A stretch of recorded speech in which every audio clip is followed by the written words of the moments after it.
Saturday night, guys. Feelings right. Let's hang out. I guess. I don't. Shane told me to fire up a stream. Here I am. We'll see what's up. Listen to my voice. Oh my God, sounds terrible. Let me put some liquor. Put some liquor down there. Where'd my shot glass go? Who moved my shot glass? Arashma. Ugh, I got this. Seriously, someone came in here and took off my shot glass. Faye must have been up here. God dang it. What? Why is she moving my shot glass?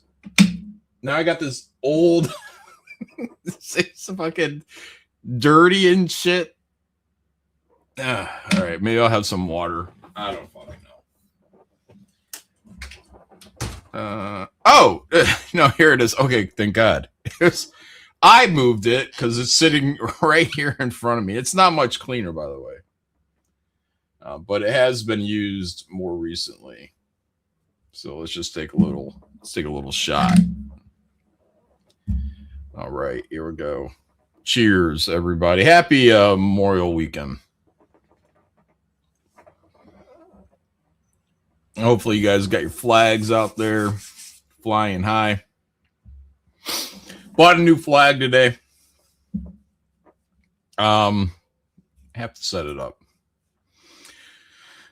I went out, bought a lot of stone, threw it down next to my house where I've been getting rid of all this dirt, which is why you'll see the dirt under my nails there. I know, disgusting. What's wrong with me? But yeah, just been plucking away, man. Hanging up lights. Been hanging up a lot of lights and trying to get this ready for Memorial Day. Probably gonna have some people over here, and is it a dirt stream? Yeah, I guess so. But yeah, so we're getting everything in shape. I gotta do some power washing tomorrow or in the morning. I don't know. I just woke up, by the way. I woke up maybe 40 minutes ago. So this in my voice will probably go away after a bit. Wow, John did what I do. Heavy Merlin? What, fired up a live stream? I guess so. I did do it, didn't I? The background is very glowy tonight. Yeah, I don't know. I almost look silhouette. Maybe it's because I'm wearing black. Maybe that's affecting the camera or something. But I look like it's darker. Let me turn my light up. How do I do this? Nope, wrong way. There, that's a little better, right? A little bit better. I got the wrong glasses on. It's a nightmare, guys. It's a nightmare. Try bisexual lighting. You might like it. No, I'm sure I won't. No, that's kind of close. Oh, well, no, everything's blue and I don't know what that is. Yellow, blue and yellow, green. Something like that. Yeah. Whatever. No bush hat. This is my old hat. Ellicott City. When my brother was living in Maryland, went out there a couple of times. Interesting little town. It's in a bowl.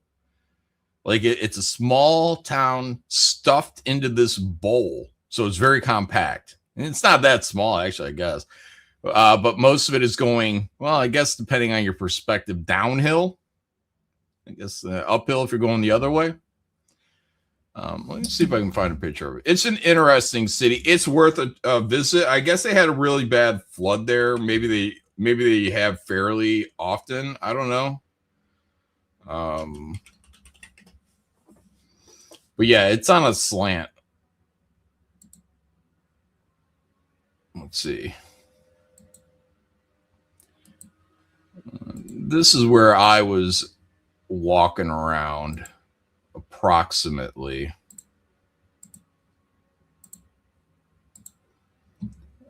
Oops, here we go. See, you're like going right downhill. Right down the hill. There's like an old church stuffed in here. It's really like, I don't know, when you're going into it, I guess depending on where you're coming into it from. We came in where we're kind of going around the town and then down into it. It was a really nice route. Let's see. Yeah, and somehow this place floods really bad. Well, here's a picture of a flood. Cars. With that much elevation, how the fuck does that place flood? It must just be like a rush of water going down that street from somewhere else. Yeah, Woden Shot says, I couldn't live like that. Imagine living on a grade. Right. You can skateboard one way.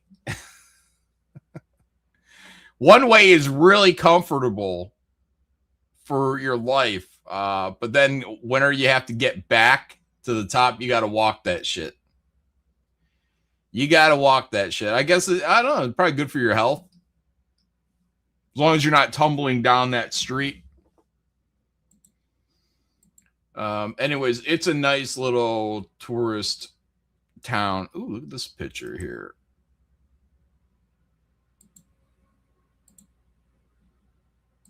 Look at that.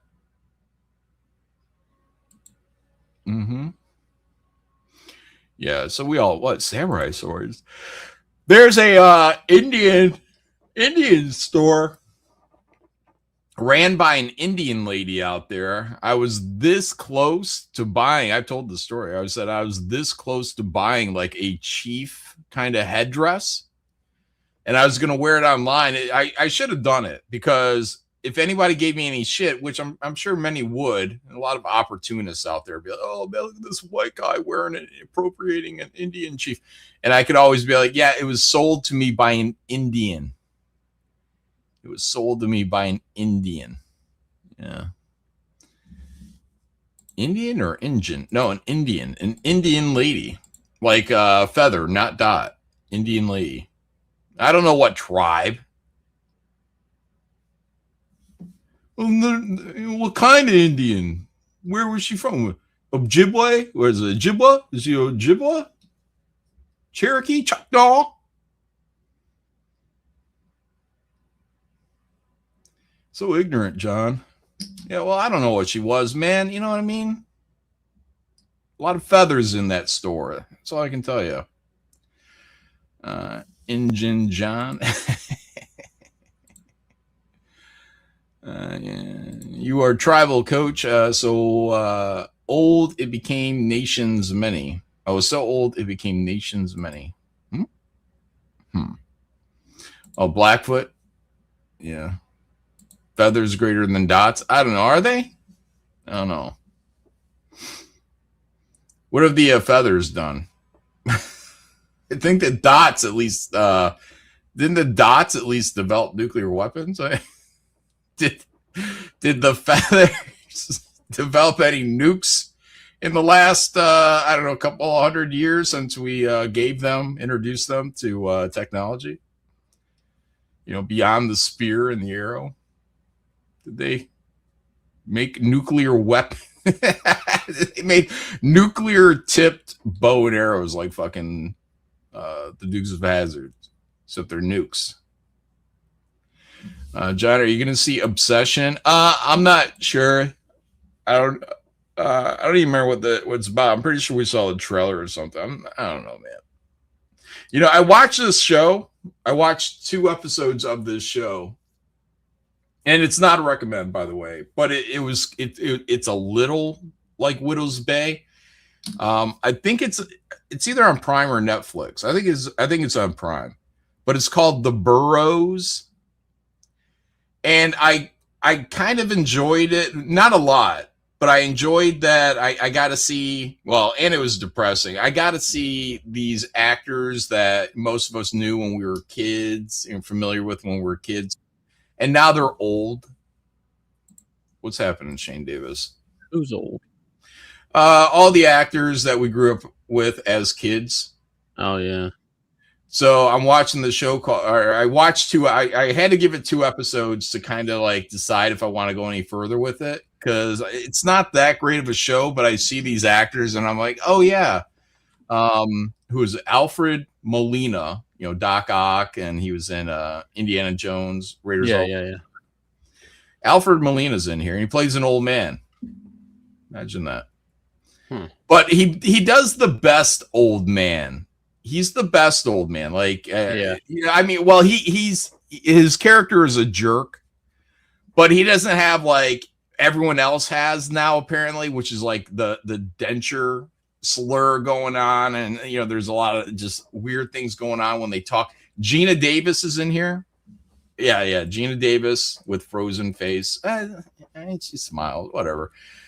But she's got like a manlier voice now, and she's got like the denture slur going on.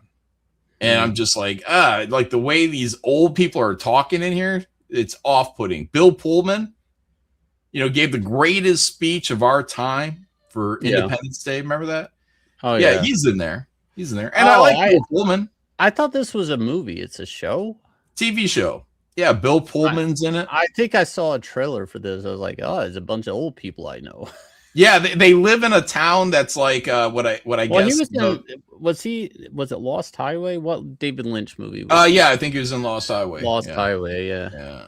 He was in Casper. Casper.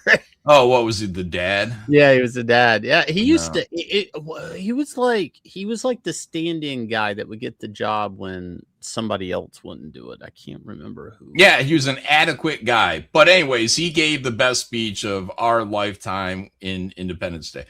And so I think everyone likes Bill Pullman. But now Bill Pullman, imagine this, is old. Yeah. Like 30 years older than Independence Day. And he was, 30, 40 then. These guys are all about 70 years. Gina Davis is 70 years old. And I'm just like, holy shit, man. But they got her done up like she's trying to pass for, I don't know, 55. You know, her hair's all done up, dyed up, makeup.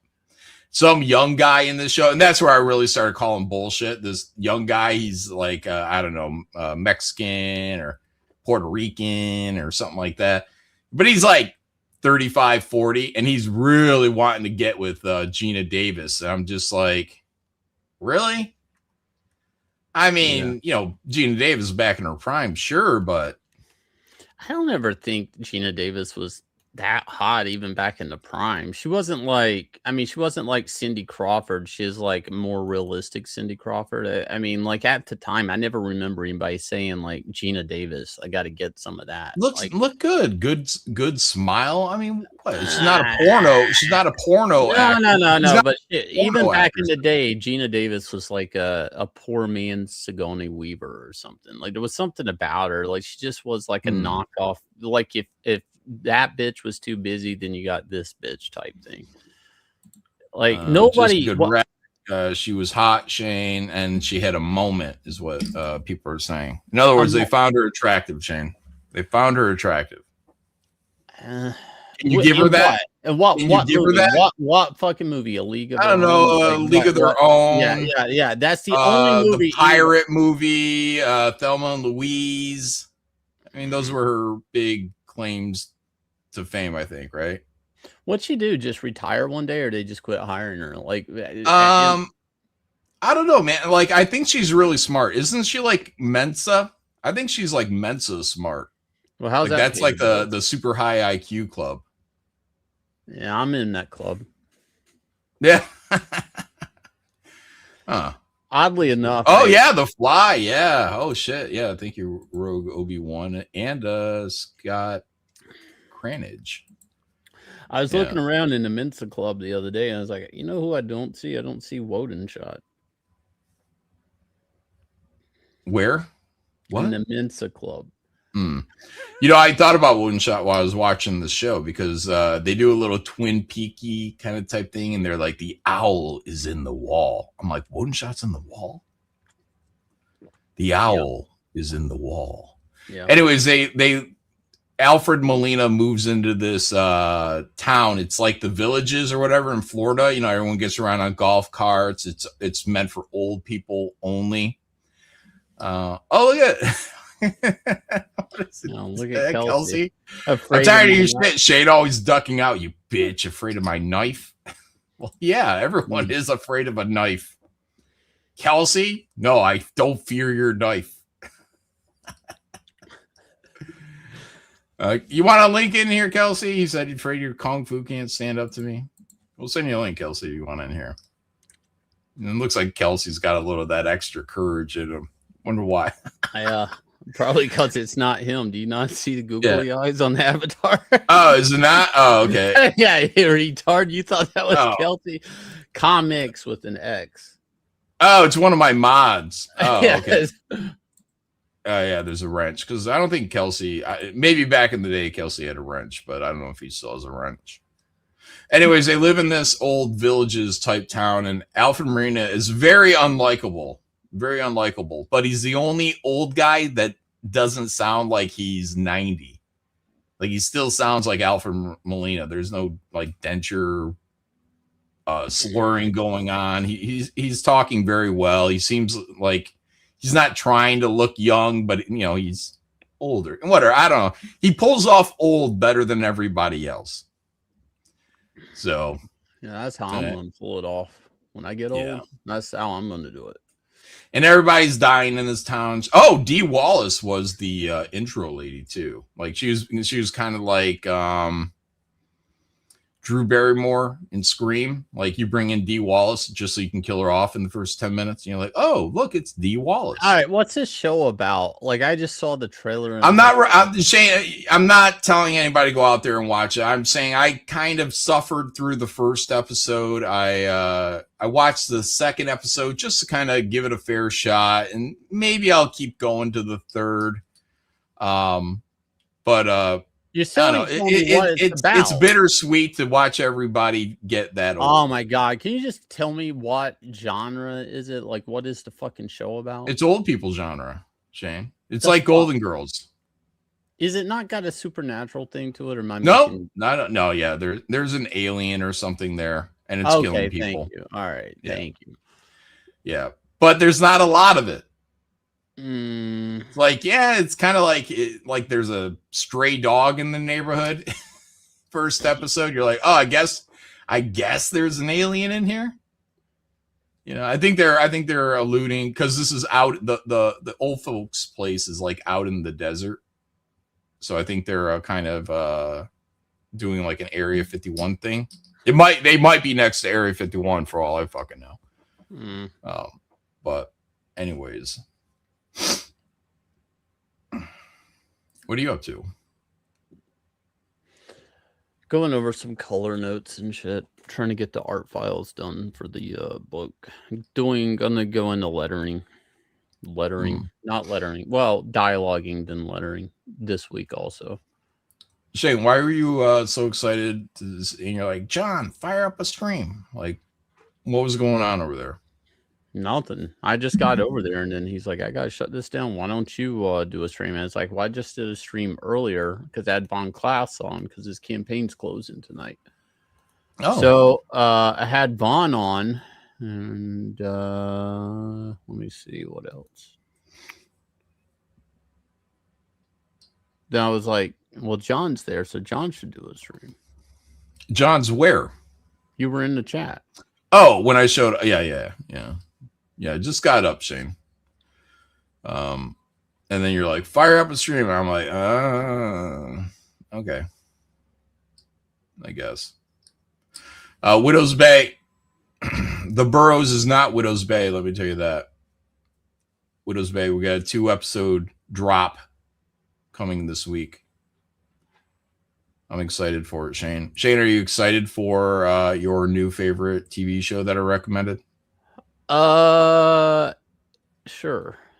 Yeah, just say yeah. Yeah. Well, the thing. Don't be on the fence about it, Shane. You know you like this show. Just say yes. I'm excited. I'll be honest, man. I'd be up and down telling everybody to watch this show if it wasn't for the show From. Yeah, but the show From is not going to pay off. They're just throwing everything at the wall. Like, good luck. Good luck on a payoff with that show. This show, Widow's Bay, I believe, is planned out. They have a plan. Why this island is how it is. And I think they're going to give us a nice, not full closure, because they're going to, you always want to leave something open so people watch the next season. But I think they're going to give you a lot of good answers by the end of it. Now, my only fear is that this chick, I think she also wrote like Ghostbusters, the female Ghostbusters. So shit. And I'm like, well, how, like, she might have had a conversation. I think her husband is like a producer or something. And she might have had a conversation, and the conversation might have been like, everybody complains about the woke stuff. So how about you just make one show that's not like woke or feminist run? How about you just do your best shot at a television show, a good one like X-Files? Keep all the agendas out. You know what I mean? Now, it could be by the end of this that some black woman comes off the ferry, off the boat, and saves the town. That could happen. Or all the women get together and they got to fix everything, all the things the men fuck up or whatever. That could happen. But I'm hopeful that her husband challenged her and said, hey, how about you do something instead of appealing to the smallest amount of people? How about you do something that appeals to the most amount of people? A good show. Just a good show. Because they're doing that, they're coming back and they're doing that, what is it? They're doing, the fuck is it? X-Files, but there are also these other shows that are retro, like Man on Fire, I guess, is on Netflix now as a show. And I'm like, I don't know, is it really that difficult to come up with just a new idea for a TV show? I guess that's why I do like, Widow's Bay. But even it's kind of like throwback. Even you were like, oh, it's throwing back to this movie, to that movie, to this movie. It's like, I'm like, is it just like, give me a fucking cop TV show again? You want a cop show? Shane, there's like a zillion cop shows. Really? When's the last time there's been a good, like, cop on the edge TV show? Oh, a cop on the edge TV show? Yeah. I don't know. I don't know. Like, what's a cop on the edge TV show that you liked? Like, he's going to grab an N-word and shove his face through a plate glass window. That guy. It sounds like you want a Dirty Harry, but I don't know if there's been a Dirty Harry TV show. Maybe something like The Wire. I've never watched The Wire. Maybe The Wire. Did you watch and enjoy The Wire? No, I've never watched The Wire. Oh, yeah. I don't know. There's too many cop shows, honestly. Yeah. Well, okay. I'm tired of the small town something weird's about show, because I even feel like that's kind of like this show that I'm watching. Well, that's Widow's Bay. Yeah. I mean, that Burroughs, that's going to be the Burbs, that woke Burbs show that's coming out. True Detective season 1, Earthmind says that was a good show, man. And that was your cop on the edge, I guess. Actually, season 3 with 2 was bad. It had bits on it, but season 3 was actually decent. I've never watched anything past season 1. I heard season 2 was bad, and I was like, nope, that's okay. I'll remember it for what it was. But season 3 is actually good. And here's what's funny. It was, at the time, Ray Parks is in it, the guy that played Cyborg. And he says 2 words and just stands in the background the entire goddamn show. He literally has the smallest part ever. And somehow he went into Justice League being that guy. He's like, he had the credentials. I'll be back in 2 seconds. Well, Red said he's catching up on Golden Girls, good stuff. I thought about it, because I was thinking about old people, when you get old, that you start to watch Golden Girls, probably because you're needing somebody to relate to. So Golden Girls, I think, will live on in retirement homes and elderly people's homes, forever. Is there is there a more popular old person show than Golden Girls? I remember my grandpa would watch it. He's probably jerking off to it, though, if he could, I don't know. I remember going over to old grandpa's. He'd have Golden Girls playing,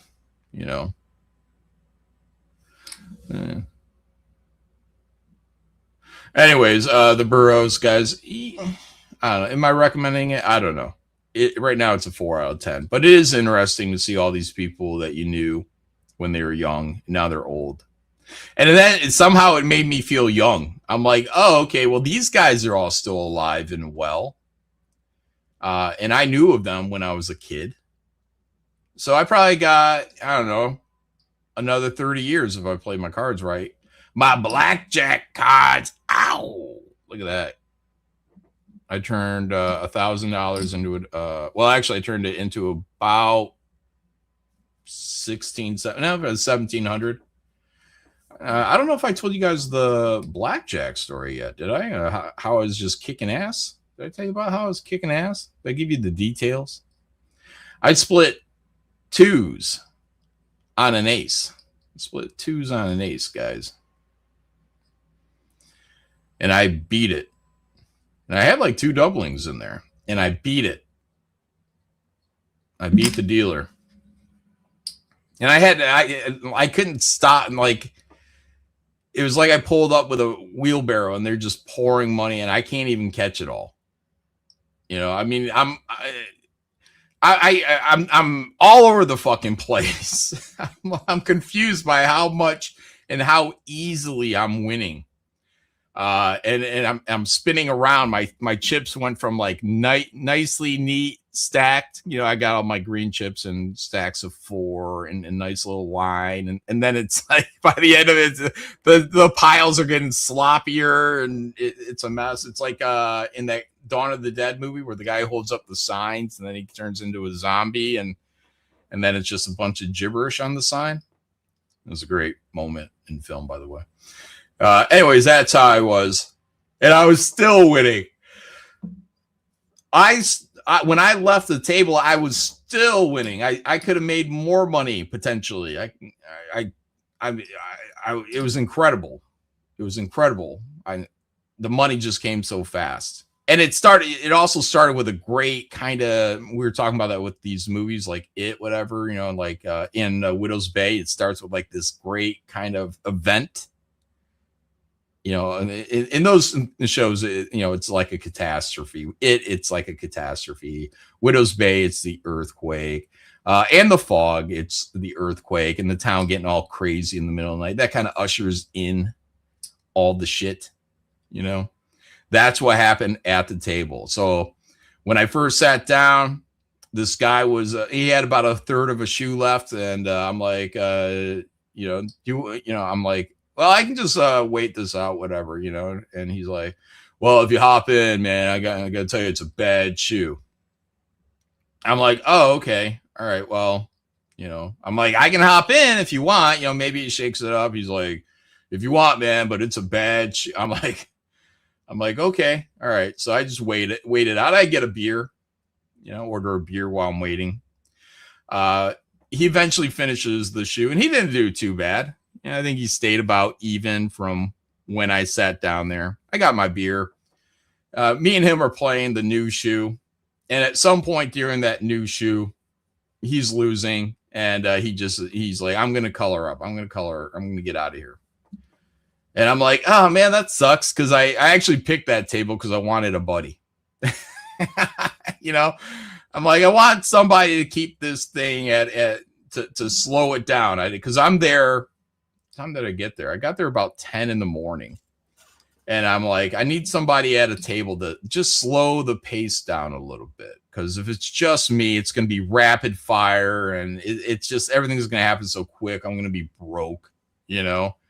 So anyways, we're into this shoe. He decides to color up and get out of there. And then it's just me. It's just me and the dealer. And I'm down like $150. I'm using $25 chips. So I'm down like $150 already. And I was just like, oh boy. I was like, this is not going to go good. I'm like, it was almost sad. It was almost depressing. Then almost immediately when the guy gets, I mean, this is almost like my last time at there. I mean, and the bad players got out of the picture and then I just started winning. Well, this guy wasn't a bad player. He just wasn't having the best of luck. And he was already losing when I got there. You know, he's ready to get out. So he's out. And now it's just me and the dealer. Almost immediately, I get a blackjack, Shane. Wow. Yeah. And I'm like, oh, a blackjack. Then he deals again. You know what I get the second time? Another blackjack? Another blackjack, Shane. Two blackjacks in a row. And I'm like, dang. Like now I'm excited. I'm like, two blackjacks. Woo! I think I stacked. I think I might have stacked the first one. You know, hey, blackjack. Yeah, you're right up there with the runaway teen sitting on a black leather couch. Let's go. Shane, and I was like, I'm on a streak. Yep. 2 blackjacks in a row. I'm on a streak. Then he deals again, Shane. You know what he dealt me the third time? Blackjack. He gave me 3 blackjacks in a row. It's time to go home. Just go the fuck home. Oh, no, it wasn't, Shane, because I only would have won, I don't know, maybe $100 and some odd dollars. I don't know. Maybe I would have broken even at that point, because like I said, I was down about 150 at this point. And then I get 3 blackjacks in a row. And I'm like, oh, snap. And there's this old guy just hovering around and you know, he's excited. And we're just like, yeah. And then the dealer's like, you're the good luck charm to this old guy. So the old guy hung around. And, you know, beer lady comes by. And I'm like, yeah, can I just get another? They never have Bud in the cart. I don't know why. Like, they'll have Bud Light. But I'm like, yeah, when you come around again, can I get another Budweiser? Which would be my second beer. And then the dealer goes back to dealing. And I'm winning everything, Shane. Almost every fucking hand. God, can you imagine if these were $1,000 hands? Where you'd be? Shane, they're at least $25 hands. Like, I know, can't you just be happy with that? What if you were betting $1,000? You make it feel like it's not a big thing. Yeah, what if can you imagine if each hand was $1 million? Yeah, well, that's a lot more than I bet. Yeah. Shane, at least they weren't $5 hands. $25 hands.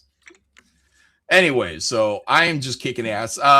So much so I'm now in abundance of chips. I don't know, I'm up. I only bought in for 500. I took one of these purples and I said, give me $50 in reds and the rest in 25s. And he's like, yes, sir. So anyways, right about then is dealer change. Yeah. They do a dealer somewhere in there. They do a dealer switch. Yeah. And I was like, you dirty dogs. Because you're winning. They got to get that guy's, he's out of luck. And now you're the luck. He's get that guy that it's not even that you're lucky. That guy's unlucky now. So they got to swap him out. Yeah. Yeah. So anyways, I'm up a little bit. I get a pair of 2s against an ace, Shane. So I'm like, yeah, I got extra money. And I think my bet I think was it might have been $50. Yeah, I think it was $50 on the 2s. Yeah, and I don't know if I put a tip up there, which would have been 25. So anyways, I get 2 2s. So I'm like, okay, I'll split those against an ace, which you should not do, Shane. Like, it's not recommended. It's going against the book. This is gambling at this point. Because no odd is really in my favor to do this, but I'm cocky. I got some extra money. Let's go ahead and do it. So I split the 2s. I get another 2 somewhere in there. I got another 2. So I got 4 2s out there, Shane. Yeah. And then I get like the first one up to like 20. So I get a doubling in there. And, you know, what are a 2-8 or 2-8? Yeah, no, that's a 10. Well, whatever. I don't know. I doubled twice in there, Shane. So, and everything was like 20. I think I got a 21. I think I got another 20. I got like a 19. This is fucking killer. Killer, but it's still going against an ace. All that guy has to pull is a 9. And then what are 2 of my bets are at least pushes. 1, maybe a loss. Anyways, the guy, I don't know what he did, but I was like, did he pull an ace or did he, hit 17. I think he hit 17 or 18 because he had to take a second to look at my hand and he goes, you won them all. And I go, oh shit. Shane. So my initial $50 bet is $50, $100, $200 plus 2 doubles, $250. So now I'm getting back another $250. And then the dealer is getting whatever his my dealers were getting hooked up. $25 getting doubled to $50, $50 to $100. on fire. They're loving it. I'm loving it. Where the pit boss come by, he's eyeballing me, probably telling security to see if I'm card counting because I got so many green chips building up. Massive amounts, Shane. They stopped giving me green. They started giving me black. How much would you have in your pocket today if you were betting $1,000 a hand? Shut up, Shane. I would have a lot if they were $1,000 chips. A lot. Anyways, so I got my beer at some point came, and I'm coloring out. I'm just like I'm at the peak. The lady at some point said, "You got about," the new dealer was a lady, and she's like, "You got about $2,000 sitting in front of you," and I was like, "Oh shit, I gotta go." So I pushed it up. I gave her some tips. Like $50, something like that. But she had already made at least 100. I don't know if her or the dealer before made the most, but they both walked out about $200 at the end of the day in tips from me, Shane. It was insane. Like I was so in chaos. Like my hands are shaking. My hands are shaking, Shane. I look like a fucking idiot. My hands shaking, making my bets. I'm just like, oh my God, like adrenaline's moving through me. I wanted to do a double, so on double, you put down one finger, and I put down two fingers. You can't split. So that adrenaline shake, that adrenaline shake and shit, everything you just said there is why I don't gamble. That's the high, baby. No, that's why I don't gamble. Oh, you don't like having fun. No, I do, but I do it like that's why I do it like sparring, kickboxing. I here's the thing, like I at least I'm not fucking around with money. I might get a hit. I might walk home with a bruise. Shane, you pay people to beat you up or be beat up. Yeah, but I'm like I'm not like rolling $1,000 a hand. Well, I'm not rolling $1,000. They say you're making it sound like something it's not. I'm not rolling it. You're the one being like, hey, you should roll $1,000. Yeah, but see, that's why I don't gamble, because I would be the guy like, well, fuck, I just won twice. Why am I betting? Why am I not betting like like why am I betting so low? That's where my brain goes. You don't do that. Like that's why you're okay with this. See, I would not be okay with this. I would have that once I won the second hand. I would either gotten in my car or put $1,000 on the next hand. Yeah, there was it's one or the other. I just wouldn't have done what you've done, and that's the difference between me and you, and that's why I shouldn't gamble because I could I've been two hands ahead, and then the third hand go back in the hole just because I like. Well, it happens, Shane. I mean, it's gambling, so sometimes that happens. I had a miracle run. It was incredible. It was beautiful, elegant. I just could not I was going against the book, and I was still winning. And that's probably the only reason they're going to look at my shit and be like, oh yeah, he was definitely not card counting, because a card counter would never split twos against an ace. Ever. That's what I did. And I won it with a bunch of smaller cards too. Like it wasn't like 10, 10, 10. Look at loaded shot. It goes, there's always a chance Shane will forget to have the parents of the 10-year-old sign a waiver to spar at his karate gym. Yeah. Yeah. Anyways, Shane. Yeah, that was a lot of fun. Made a lot of money. And then when I colored up, I had forgotten. I had a big old stack of $5 chips. Shane, this is probably like, I don't know, another $100 here. And I just slid it off like a big shot. And then I was kind of kicking myself because I'm like, well, I just gave it to the dealer again. Take all these fives because I'm a big shot. Look at this big shot. Here's more money for you. Less for me. And then when I was all done, I had the 1,500 in profit. So I got 2,000 in purples here. So this is what I wanted to lock up. I'm missing one because I cashed one out for $500. But I also had 100. I had one black chip, and then I had like several $5 chips. And then I was just like, yeah, you know what? What am I gonna do with this 100 and these several $5 chips? So then I walked off to a $5 table. Yeah. And I just played that, but I played it like a fool. I was just like, yeah, let's just do stupid betting from here on out. No strategy whatsoever. If I get lucky, great. If not, I just want to get rid of these chips. Dead weight. About 120 some bucks. I'm just like, yeah, fuck $120. I'm a big shot. I'm gonna play down here with the fucking morons at the $5 table. Yeah, the dealer even like was giving me signs on how to play. I was like, this guy doesn't know that I'm a winner. He doesn't know that I got all these purple chips in my pocket because he's like telling me to wave off something. I'm like, dude, I know what to wave off. I didn't say it. I didn't want them to know that a superstar was sitting here right next to him. Yeah. So I'm like, oh, okay, I'll wave it off here. Yeah, yeah. You think? Yeah. Is there any advantage with your dealer to play stupid? No, not really. Yeah. Unless the dealer makes a mistake and pays you out when they're not supposed to.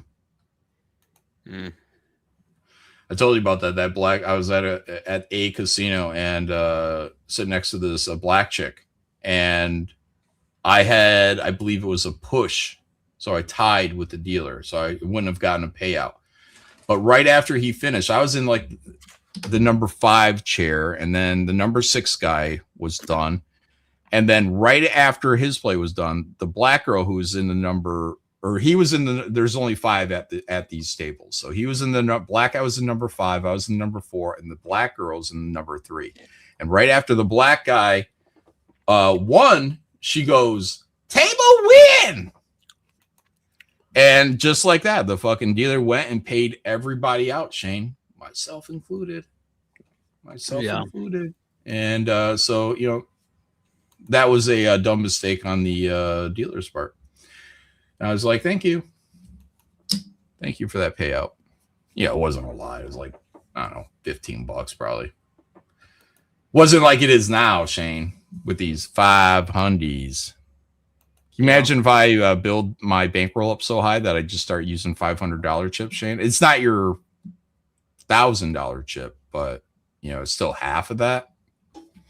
Maybe I can get your respect then, Shane. When I'm using $500 chips, maybe I can get your respect then. No, and you won't be like, oh, but imagine if they're $1 million chips. Yeah, maybe. I don't know what gets my respect anymore. Yeah, nothing, apparently. I'm trying to figure out why this Asian girl, I just saw this tweet and I was reading it and I'm like, what in the fuck? Yeah, fuck, man. These are all $500 chips right here. I saw this post and it goes, Twitter mob is still at large. It's some anime updates. Her name is Kia Urena. Has deleted her ex-Twitter profile after blocking certain individuals for criticizing her recent comments and online behavior.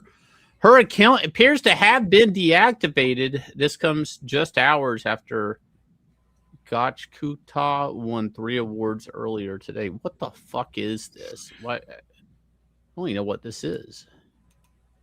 What the fuck is? Pull this down. Wait, what was her online behavior? What I don't have any context to what we're looking at here, Shane. No matter what I say, it seems useless. So I closed the door, is what she said. I don't know. I don't know. Oh, is she doing some faggotry, fake suicide stuff? Yeah, faggotry was in Ethan's chat earlier, and she's like, I won't make it to 2030 or something like that. Yeah. Oh, this is a gritty dystopian Japanese manga series. She's a manga person. Mangaka. Yeah, she makes manga. and she shut down her account. It's about a young man framed for murder and exiled to a massive garbage dump called The Ground, where he must fight monsters made from discarded trash to survive and seek revenge against a society that cast him out. Okay, but why? I'm gonna have to go to Grok. And find out what happened. I like that Shane just, hey guys, just hang out with me, like what I do on my spare time while I'm investigating what might be a big nothing burger, but let's make it part of the show. Well, we could keep talking about gambling. So I took one of my $500 chips, Shane. I took it to the cashier, cashed out $500 in my hand, and I said, my goal was to use that $500 to pay for all the stone we're going to be using this weekend for our what are they, edging, all the flower bed stuff. So anyways, it costs more than $500. Let me tell you that. It's probably going to cost about $700 when it's all done and over with.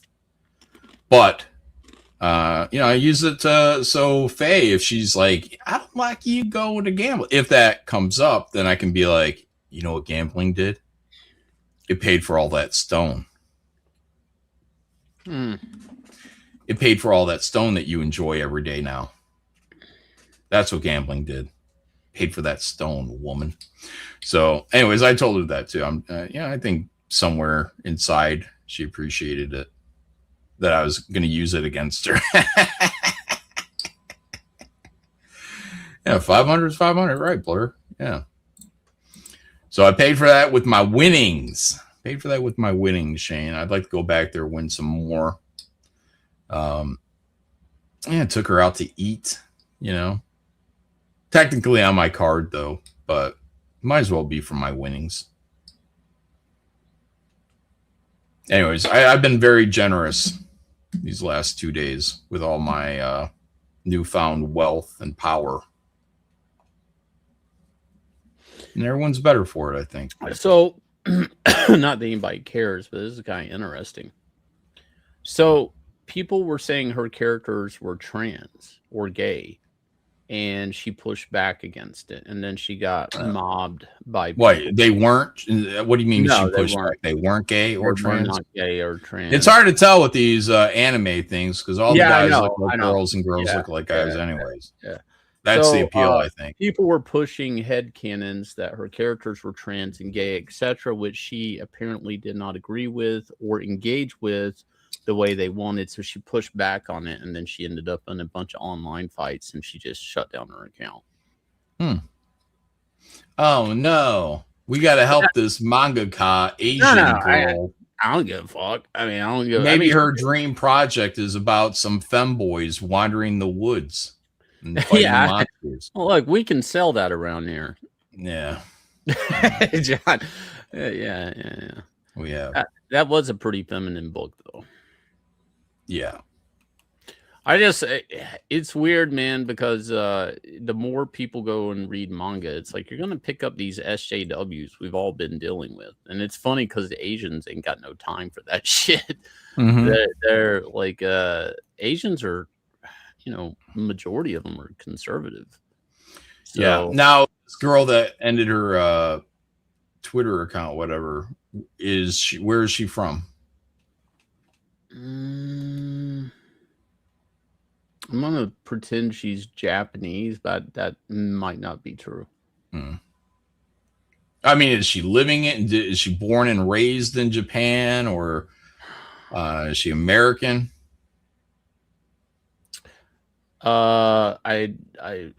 Creator. Let me write creator and get her bio. I can't look it up because she left Twitter, so I'm having to go somewhere else. People are saying Japan. She's from Japan. Yeah. It looks like it. Well, if she's knee deep in Japan and Japanese culture, like, why does she give a shit what these people are saying? Just block them, move on. She they got her off the internet. Well, imagine you. I don't know, how would I explain this? I don't understand why you even said that. I'm not trying to act offended. Well, I'm saying if I'm here in my own culture of not giving a fuck, Yeah. Shane, and I'm surrounded by entire countries worth of people who don't give a fuck about the same things I don't give a fuck about. Yeah. Then why did she give a fuck? Is what I'm saying. She's actually a pretty decent artist. I'm looking at her stuff. All right. So if people from Japan were telling me that Anatomic is a trans man, I would be fighting with them online and I would be pissed off. Yeah, but you're in this culture. This culture is one of turmoil. Like a lot of it's right down the middle. I know, but imagine people from another country and a Western culture, and you're Eastern, and you're down with the Western culture, but now all of a sudden they're sitting here trying to decide online and on social media, like they're trying to hijack your character, not for the reason that they just like the character and they think your character should have a dick or anything. Exactly. They just want that character to now be part of their community, and maybe you don't believe in their community.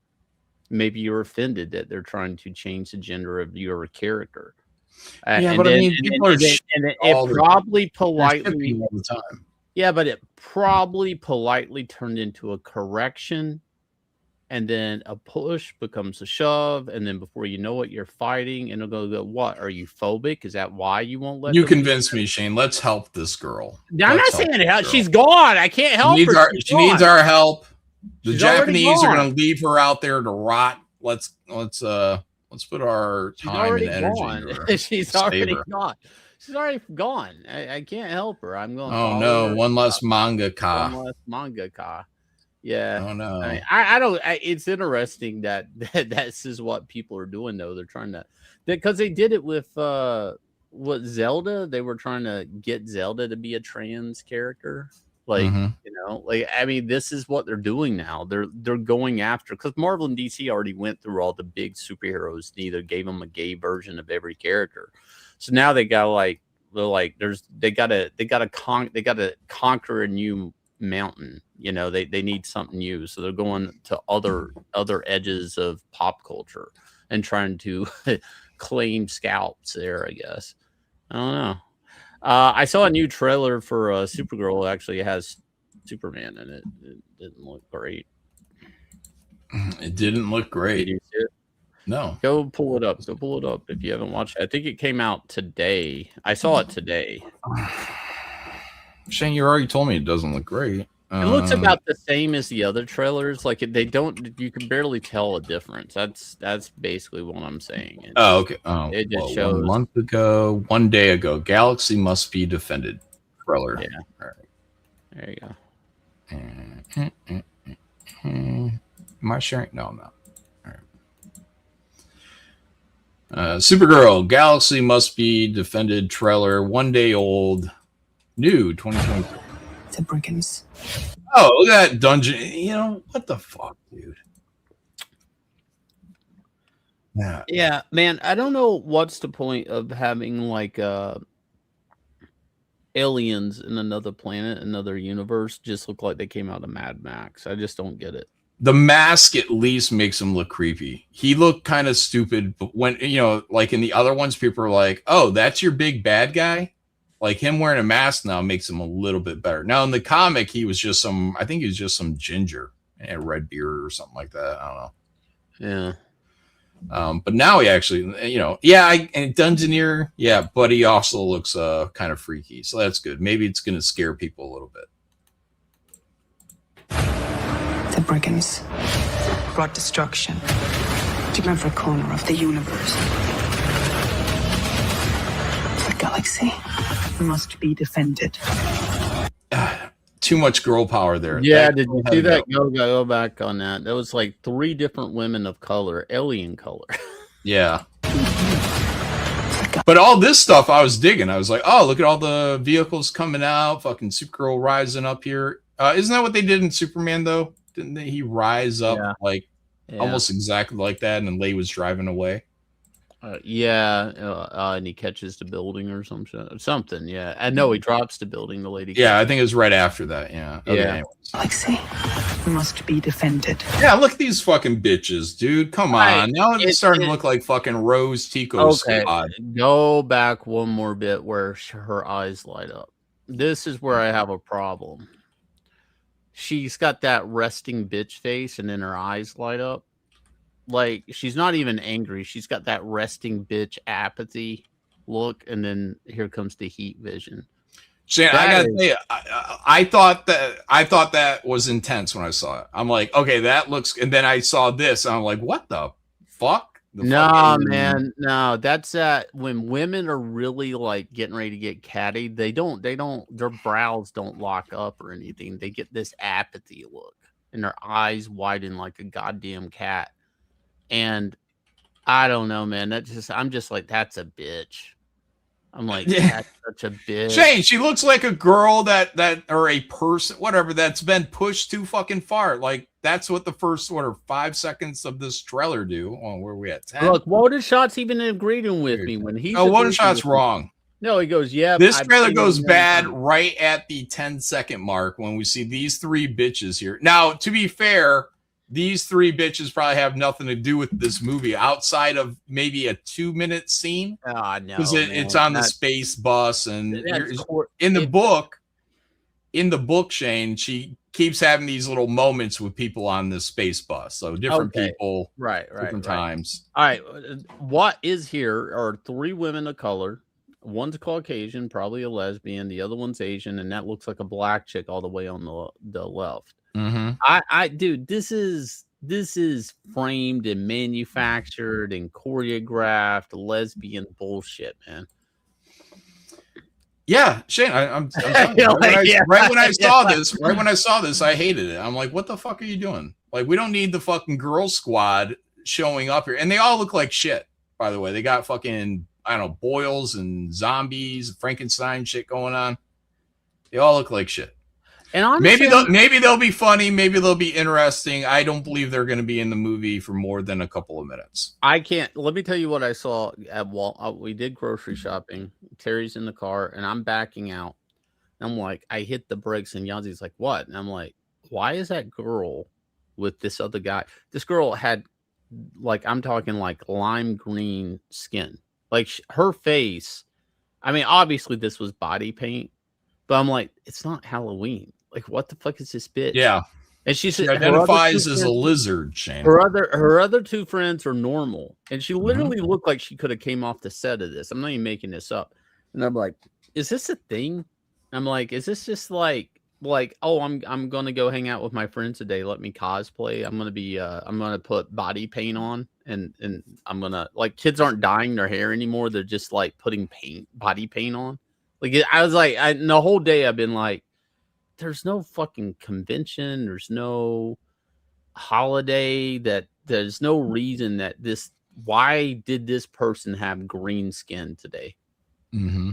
And then I see this and I'm like, oh, man, what if this becomes a new thing? Like, what? No, we're headed towards Mad Max. Like, because when you see, who's the guy? Is it Road Warrior? Is that where all the fucking dune buggy guys are out there? Dude's got the Jason mask, and they're all punk rocked out. They got piercings all over. Like, I always was like, when I was a kid, I'd saw that, I'd be like, oh, that's like what happens, after the apocalypse. And I'm like, no, this is all slowly happening now. Then the apocalypse happens, and they already look like that. They already look like pierced up, jacked up fucking psychos. Yeah, that's where we're headed. Yeah, that's where we're headed, Shane. Anyways, yeah, I don't like these. But right now I'm thinking like, okay, well, the reason they got these 3 bitches here, because it couldn't have been 3 dudes giving Supergirl advice.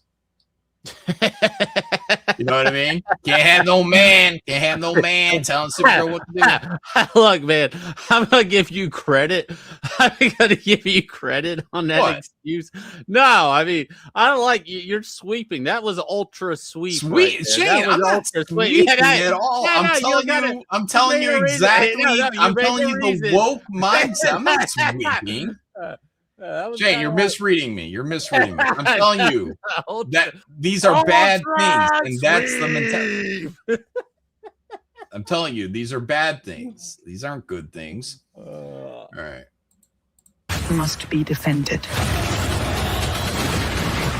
I heard you were looking for me.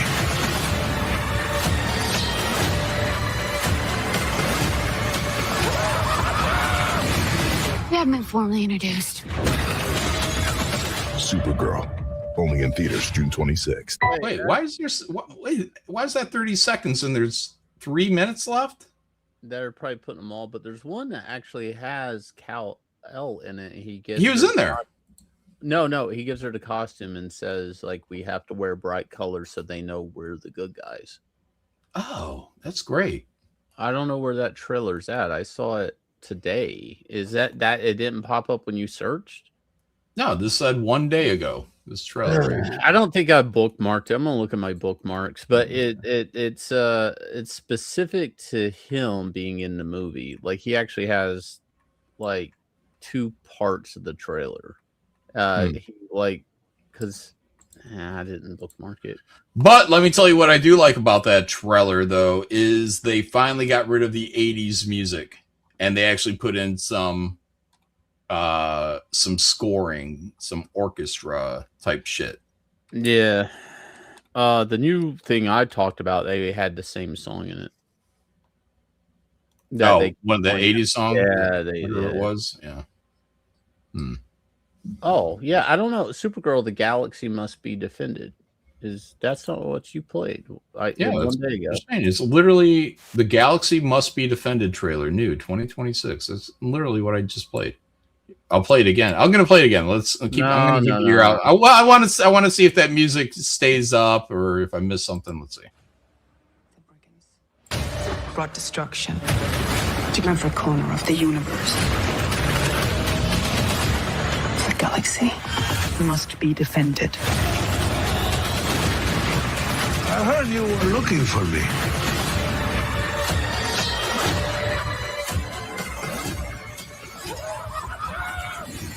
You have been formally introduced. Supergirl, only in theaters June 26th. Like it definitely looks a lot more like, oh man, because now the music sounds good. It's impactful. That first 9 seconds of that, 9.5 seconds of that is great until we see those 3 bitches sitting there. And then it just, because it's 3 bitches, now it really looks like it's girl power versus all the bad guys, all the bad men. And it was going to be that because, I mean, that's, the story is about taking down a group of marauders who are at least mostly men. I don't know if they're all men. I guess there's probably some chicks in there. But that's how the book went. All right. I found a TV spot, but this isn't even the one I saw. Well, I want to see the one where he's like the color of our capes stuff. It might be this, but this is a shorter version of it. What's Superman like? He sees the good in everyone. And I see the truth. I heard you were looking for me. Supergirl in theaters June 26th. That's not it. Pull it down. I'm going to find it. But that's different than the one you saw. For some reason, this isn't up on YouTube. I saw it on Twitter.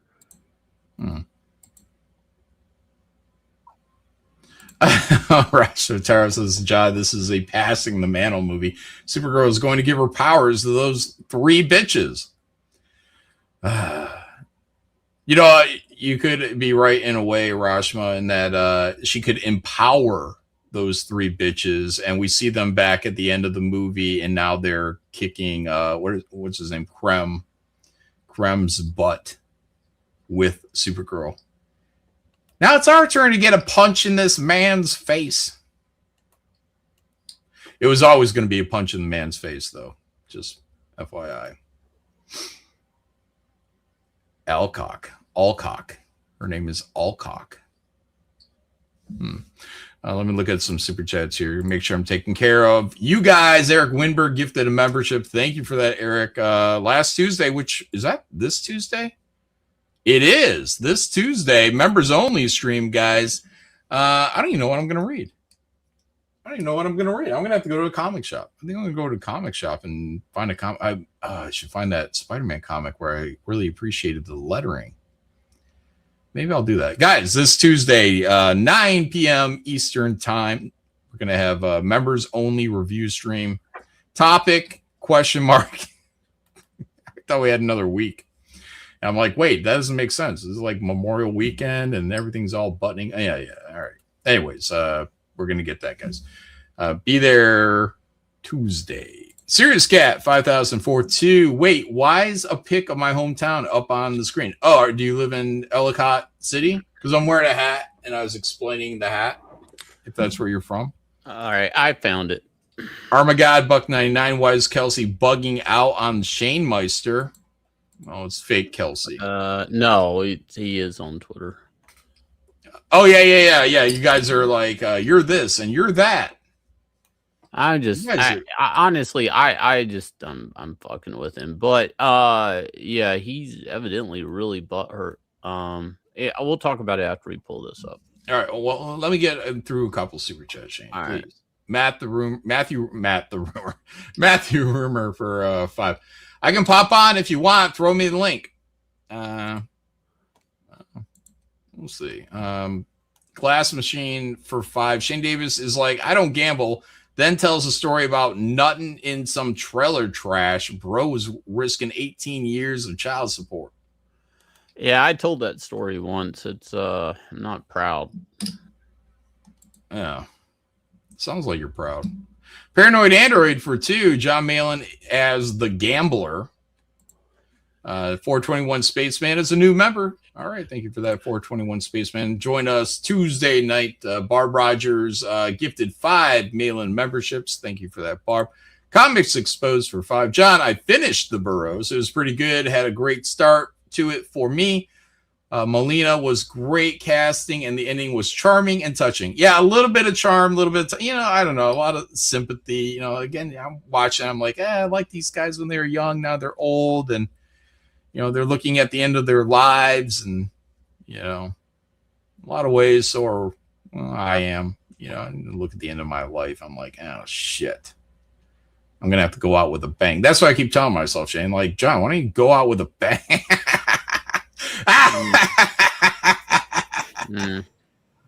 Anyways, all right, play this trailer. So there's like 20 of these fucking things on. I just watched like 3. I'm not going through all of them, but this is the one in specific I saw. We have been formally introduced. I cannot wait. What the fuck is up with her face here? Can they not fix that shit?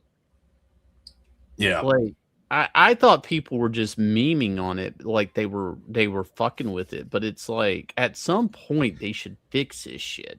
Well, it's like that walleye, whatever, in Superman. Like, and he caught it. Once it's pointed out, you can't not notice it. So, yeah. So now every time you see a trailer, you're going to see that, and you're going to be like, why didn't someone go in there and fix that? You just got to fix the lighting of it. It's really popping out the folds on her face, and I cannot wait to see something. I know it's pretty colorful, but that's just so everyone knows we're good. Anyways, that was it's like it wasn't that line wasn't delivered as well or as thoughtful or touching as I thought it would. Yeah. It's okay. Yeah. I'm but they're spamming these things out, so we'll see like the reception of it. A lot of people are kind of laughing at her. There's one of these I played Getting to It. He's like, oh, your power's about to kick in any minute. Like, so, the fact that, she's in the yellow sun. Like, she looks so stupid here. Look at this. Look at this fucking space capsule she's in. I don't know. It's Kryptonian. What are you gonna do, Shane? What, you want to look like Alien, Shane? Is that what you want? Mm-hmm. You want little punch keys that she can hit? Little switches to pull? I mean, she looked like she bought like one of those puffy coats at Old Navy, but it's silver. I mean, come on. It probably is. That's probably what it was. James Gunn comes in under budget, guys. Yeah, obviously, it looks under budget. Yeah, no, it looks very under budget. It looks very under budget. Yeah. I mean, I don't know, man. I don't know. Working at DC Comics, it's like I loved working on Mysteries in Space and Green Lantern because it's like I could just draw random monsters in the background, right? I got Captain Comet walking around on the space station. I got a crowd. I'll just draw a bat guy over here, a lizard man, whatever, a spider dude over. It was just fun. And then I see people do this space utopia shit, and it's like, here's buckets of paint. Let's go. It's like nobody learned the magic of George Lucas, the cantina scene. Like everybody's forgotten like the appeal of that to people, and it's like I don't know, man. It's like everything's like Spirit of Halloween face paint. It just drives me crazy. And James Gunn popularized that with Guardians of the Galaxy, and I'm just seeing it all over here. And that's my biggest gripe with this movie. Where's my tentacle monster? Where's I just don't see it. Yeah, well, I like that. James Gunn is, doing these more practical. He could have CGI'd Metamorpho. Could have made him a CGI character. He made a costume. Just like, wear this costume, you're Metamorpho. We'll see what happens with Brainiac. I saw one picture, I believe, is the final form of Brainiac. I wasn't in love with it, but we'll see. What was it, like green skin or robot? Yeah, big head. Yeah. So I don't know if it's legit. Like I don't even remember where I saw it. I saw it just the other day. I've seen people do the trick where you get both. Like it's basically like you get the big head, right? You get the green skin, but then if you melt that off, you get the skeletal skull robot up under. Like so you can get like 2 for 1 with Brainiac. Yeah, we'll see how he does. We'll see how he pulls it off. What's up, Matt? How you doing? Good. How are you doing? Sure. I don't know. Trying to get some positive work in today. We had a big event today, but it got rained out. So I'm down at the haunt and working on our new escape room, and I guess the freaking people who make it are freaking Japanese, like to make the system for it. There's a bunch of like electronic parts and stuff and like animatronics in it. And I just realized I don't read Japanese. So oh yeah, that's a problem. I'm just scratching my head and taking a break, and then I saw you guys. Boom. All right. Fugman, did we ever get John and Kelsey live on stream? Huh? Plenty of times. Not in the last 2 years, 3 years. Yeah. Whatever. Huh. Yeah. People are like, "Oh, why don't you have Kelsey on?" And I basically on Twitter, I was like, "I tried. He refused." And he's like, "Yeah, I bet you want me on. Yeah, I bet you want me on." It's like, not really. I'm like, I just, if you're gonna call me a fucking liar, just get on and explain. Jealous girlfriend behavior, man. Yeah. I mean, what he's saying on Twitter is like fucking weird. It's like, yeah, man, I bet you want me on. It's like, what? No, I want you to explain like why I'm a liar. Oh, you're scared. It's like, no, you're not. You're the one that's scared, Kelsey. Yeah. Yeah. If Kelsey wasn't taunting you, it's like you wouldn't want him on because you wouldn't know he exists. He's like taunting you that you want him on. And like the only reason you want him on is because he's taunting you. Yeah. And it's like, I don't know. I mean, personally, Yanzi is like, why are you kind of mad? I'm like, I'm not mad. He's got my attention. And I'm like, he only has my attention because I'm of the belief, because of the Back Me Bro thing, that he went on Ethan and that he wanted to basically call me a liar up and down to hurt the site. I can't really figure out why he chose that time to call me a liar. The last time he did it was before Tampa. And then I asked him about it, and then that's when he pivoted out. And then now all of a sudden he just comes in. He's like, he's a liar. Everybody, he's a liar. This guy's a liar. I got no campaign. I got no nothing. The only thing I got coming up in the horizon is the launch of Back Me Bro. So, like, is that the motivation of it? Like, I don't know. I definitely think it's part of it. I think, okay, so that's what makes me mad. Then I'm mad because it's like Back Me Bro is not doing anything for me.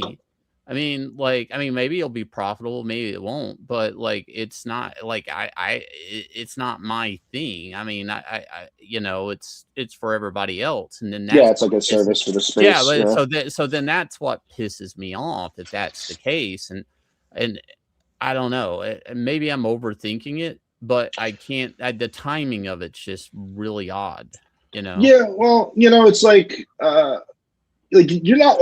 I noticed it right about, actually, I think it started when Ethan started to pick up momentum on his drama streams, and then you announced your thing, and then the convention started picking up, and I think like I don't know, there's some positive groundswell and some what's going on, books are coming out again, stuff's starting to happen, things are going well. And then you start showing us like the name and all of that. And then all of a sudden it's like, I'm getting weird gay op emails. You're getting, that shit starts happening. It's just, to me, it just seems like some weird counter. So I've quit movement.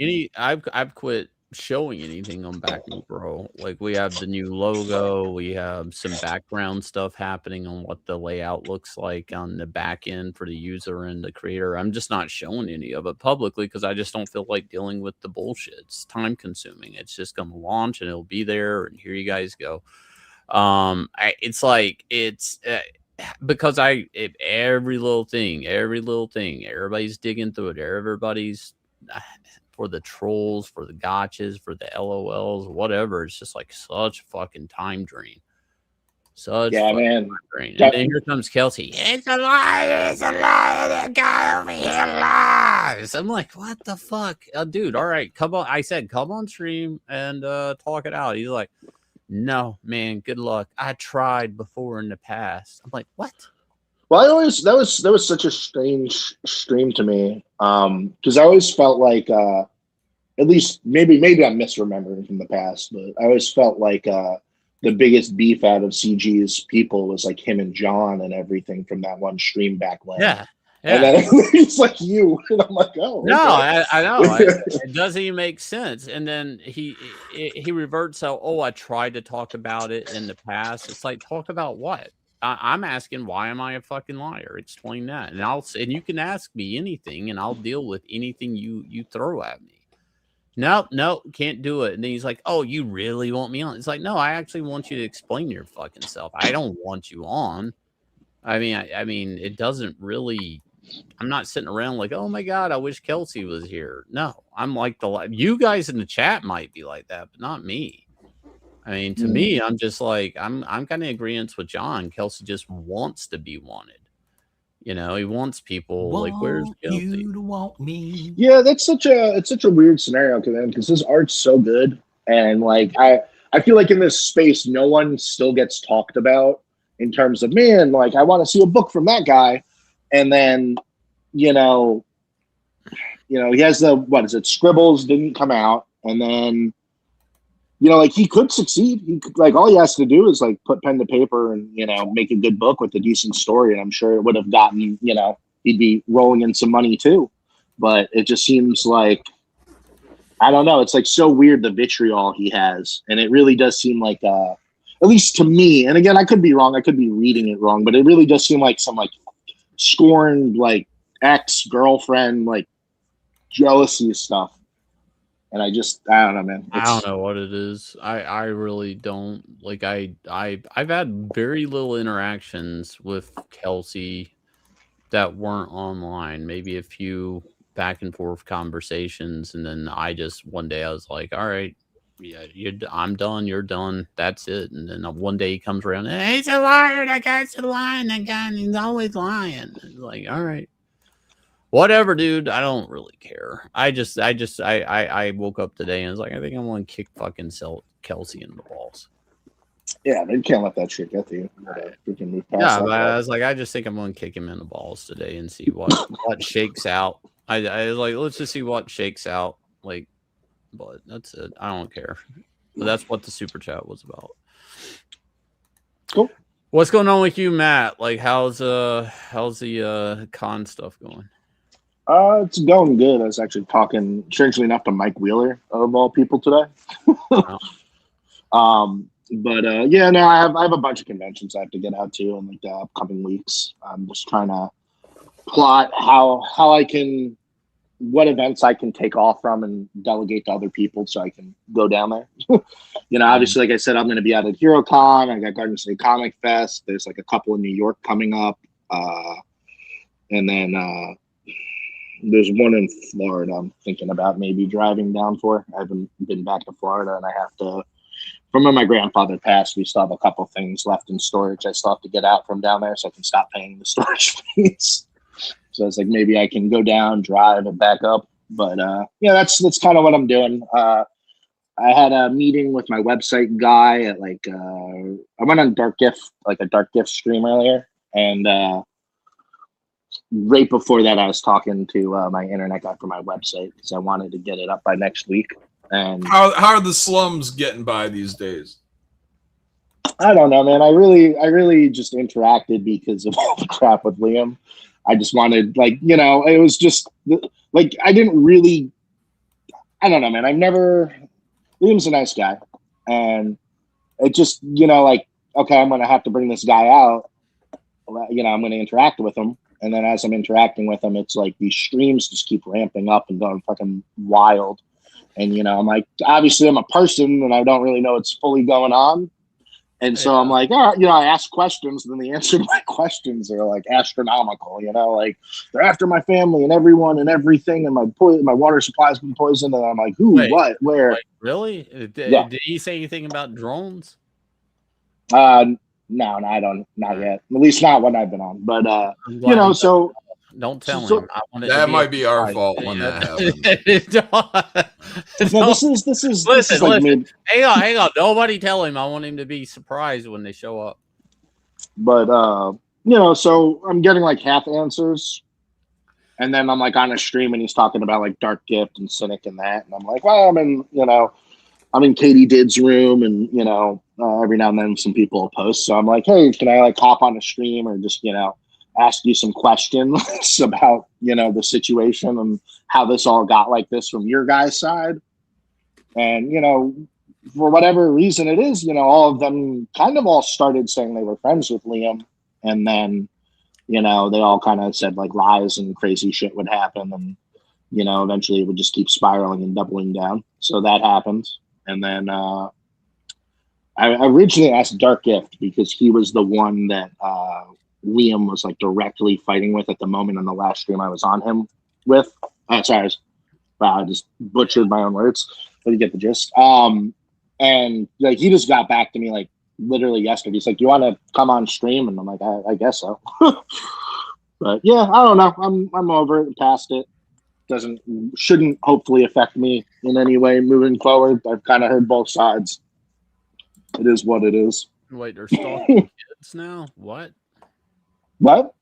Don't be stalking kids, guys. Yeah. That was something he said. Yeah. He said someone tried to abduct his kid or something out of school. What? Yeah. So yeah, I don't know.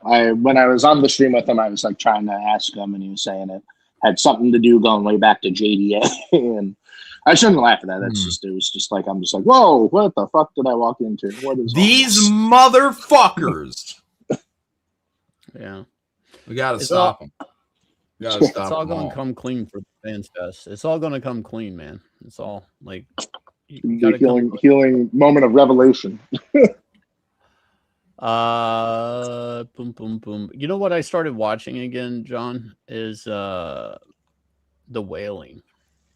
Again, for the second time. And once you know everything, it is like a whole different movie the second time around. Which one's The Wailing? It's like it's kind of a zombie movie, actually. I'm gonna double down because that's kind of the curse. Like you kind of you get these boils, you become kind of zombified, and then you kill everybody in your family. Oh, yeah, okay, yeah. No, I remember that one. Yeah, so it's whatever. But there's some hidden shit in there, man. Like, so you know how like the Japanese guy, like that they accuse him of raping, right? I don't know if you remember that part, John, but they accuse him of raping a woman at I don't know, fishing or something like that. At the old guy? Yeah. Yeah. So I was talking to Yanzi about it, but I was like, do the Japanese and the Koreans like one another? She's like, no, all Asians hate the Japanese. And she's like, I always get the same answers because of rape camps. And I was like, oh, get over it, people. Yeah, get over it. Get over it. They were just giving you a good time. But yeah, evidently all of Asia is still hung up on the rape camps and Japanese. So it's like, obviously the Japanese guy is a rapist in this movie. I was like, oh, yeah. Okay, yeah. And it really doesn't even make sense. It's like that's how he infects the girl with the curse, is he has to rape you. And I'm like, he couldn't bite. He has to rape. You got to get all the way, man. Yeah, I was like, that's a fucking weird thing. Oh, wait, yeah. The Japanese, they raped your people. I get it. Yeah. You know what I just rewatched? What's that on Netflix? Midnight Mass. Oh yeah, that's watch that with the vampire thing. Yeah, I thought it was great. John said it was shit. So whatever. No, I didn't like the ending on it. I don't know. I think we could probably talk about it at this point. The show is like years old now, but yeah, I didn't. Yeah, everybody like, oh no, the sun. Like, there's nowhere to hide on the island. Nowhere. Oh, and let's burn all the houses. That too. Let's burn the houses. Let's burn everything up. Yeah. Like, why? You know, why are you just burning up all? Who fucking cares about all these fucking houses? Because it just works because now they don't have any shelter. That's the only reason they burn it up. Now they don't have any shelter. Yeah. But even then, I'm like, I would have been fucking grabbing a shovel. I would have dug a fucking hole, put a little straw in my mouth. You know what I mean? Throw a blanket over my fucking hole. I would have survived. I wouldn't have done the Shane Davis and gone out to the fucking beach and watched the sunrise. I would have been digging a fucking hole. And I would have found a mattress. I would have found some blanket. I would have done whatever I had to do just to keep my ass covered up for a day. Was it? No. Hang on. Wasn't that the thing in John Carpenter's Vampire? Like the lead vampire, they go in and kill all the vampires, but somehow he's in the dirt. He's in the dirt. Can't. They got the whole house, and they're trying. And they're like, we missed the lead guy. He's outside in the fucking dirt. Yep. Yeah. That movie was like the beginning half was great, and then I felt like it just fucking sucked afterwards. Apart, yeah. They were like, I'm all right. Like, I like religion in my movies, but I felt like it just got like so ham-fistedly, like came out of left field. It's like I had vampires, cool take on it, cool take on the hunters, and then it's like, yeah, Antichrist, and all this shit back to the beginning of the Bible, and I'm just like, oh, okay, we're going that route. Got it. I don't know how I feel about that, because like it seems like to me, like I want the religious stuff into my vampire stuff, but at the same time I can do without it. It's like really weird. Like I find it like that's always because like you take something like Blade, there's no crosses and none of that shit in there. Like they don't, they don't. That doesn't affect them. But then like I don't know, if you take something like Nosferatu, like the new one. Yeah. I was like, that's pretty good. Like I kind of like it there. I love like that movie, man. It's how you handle it, I guess. I don't know. Anyways, it was just the ending. As far as I recall, that really bugged me. I was just like, you guys couldn't close this motherfucker. You had no closure. I think it didn't bother me as much because fucking the like church maid woman, whatever the hell her name was, the nosy bitch, like seeing her get her comeuppance was really all I cared about at that point. Yeah, but yeah, I get what you're saying at the end. I'm just like, there's something somewhere. I mean, you're getting ready to take over the fucking world. Everybody on the fucking island is basically a fucking vampire. Burn all the fucking houses. Yeah. Here's the charm of that show is that they don't know what a vampire is, and the guy that does discover the vampire at like the Vatican or in Rome or something like that, he Israel. He thinks it's a fucking angel. Yep. Yeah, so it's like everybody thinks this is a blessing and that this is a divine godlike thing that's got healing abilities and all this shit, but it's that's the charm of that show is you as the viewer know everything about vampires and nobody there knows. anything about vampires. You know, watching them fuck up. But even the priest thing, you know, because he gets, you know, spoiler, he's younger. You know, nobody recognizes him. Nobody recognizes him. I thought like you're on a small town. You're on a small town. Hold on, you're in a small town on a small island. Motherfuckers had plenty of cameras 40 years ago when this guy was a young man. And nobody said, "Oh, look at the old photo here of the Father, whatever, I don't know what his fucking name is. Father Joe." There's Father. Oh, he looks just like the new priest. That's weird. Nobody remembers this guy when he was younger. I swear to God, I think they did touch that for a second in the show. I don't know why I remember that. Like, I thought that was raised a small question at the beginning of it. Like somebody made a reference or some older person kind of. Yeah, they definitely touch on it at one point because it becomes one of his. The lady with moments. Dementia. Yeah. The lady with dementia when she gets younger. That's, I think, the only time it's really brought up. Because she recognizes him, right? Yeah, somebody recognizes him. That is touched upon. Maybe they could have done it more, but like they did kind of cover that for a moment. It's not good enough. It's a small island. Everybody goes to this fucking church. He's the fucking guy. No one's got a picture of when he's younger. There's one old lady on the island that remember. Come on. Yeah, I mean, we watched. To be honest, I've been to a lot of churches in my life, and I don't have a picture of any of the priests. John, I don't know. These guys went to one church. They went to one church on one island, one small town. Everybody went to that church. Everybody knew that fucking priest. And their parents, who are apparently anyone over 50 is fucking conveniently dead, except for the lady with fucking dementia. Your parents don't recognize the guy that looks exact. Like, you would at least say, "Hey, you could be the old priest's son." Anyways, so much like Father Joe. God dang, you got to be his son. I hate to let John tear this show apart. I do. You know, I've been softballing it with the Widow's Bay. I was like, I don't want to go hard on it yet. Oh, you've been holding back. I've been holding back, and then watch you just fucking unload on this show that is not as bad as you make it out to be. There is I'm just saying. There is one filler episode. I can suspend reality on whether or not people recognize the old guy to a certain extent.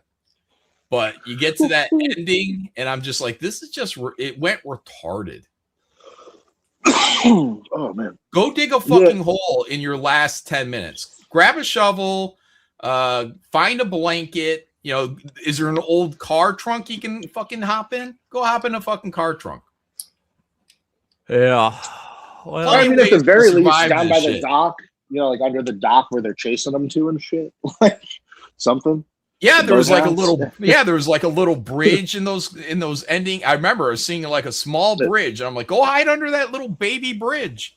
They had some good moments in there. I mean, you're like getting hung up on the bad things and not looking at the good things. Like one of the better moments was when the girl, like, she was pregnant, and then it just turns out she's not pregnant anymore, and she's flipping out, and they're like, no, you never were pregnant, like according to your P test or whatever. It is like, that was kind of like, huh, you know, at the time you didn't kind of understand it, but looking back, it's like there was some good moments in there that were thinking outside the box of somebody turning into a vampire. Like I would have never thought of that. Like if you're pregnant and you become a vampire, your body would just abort?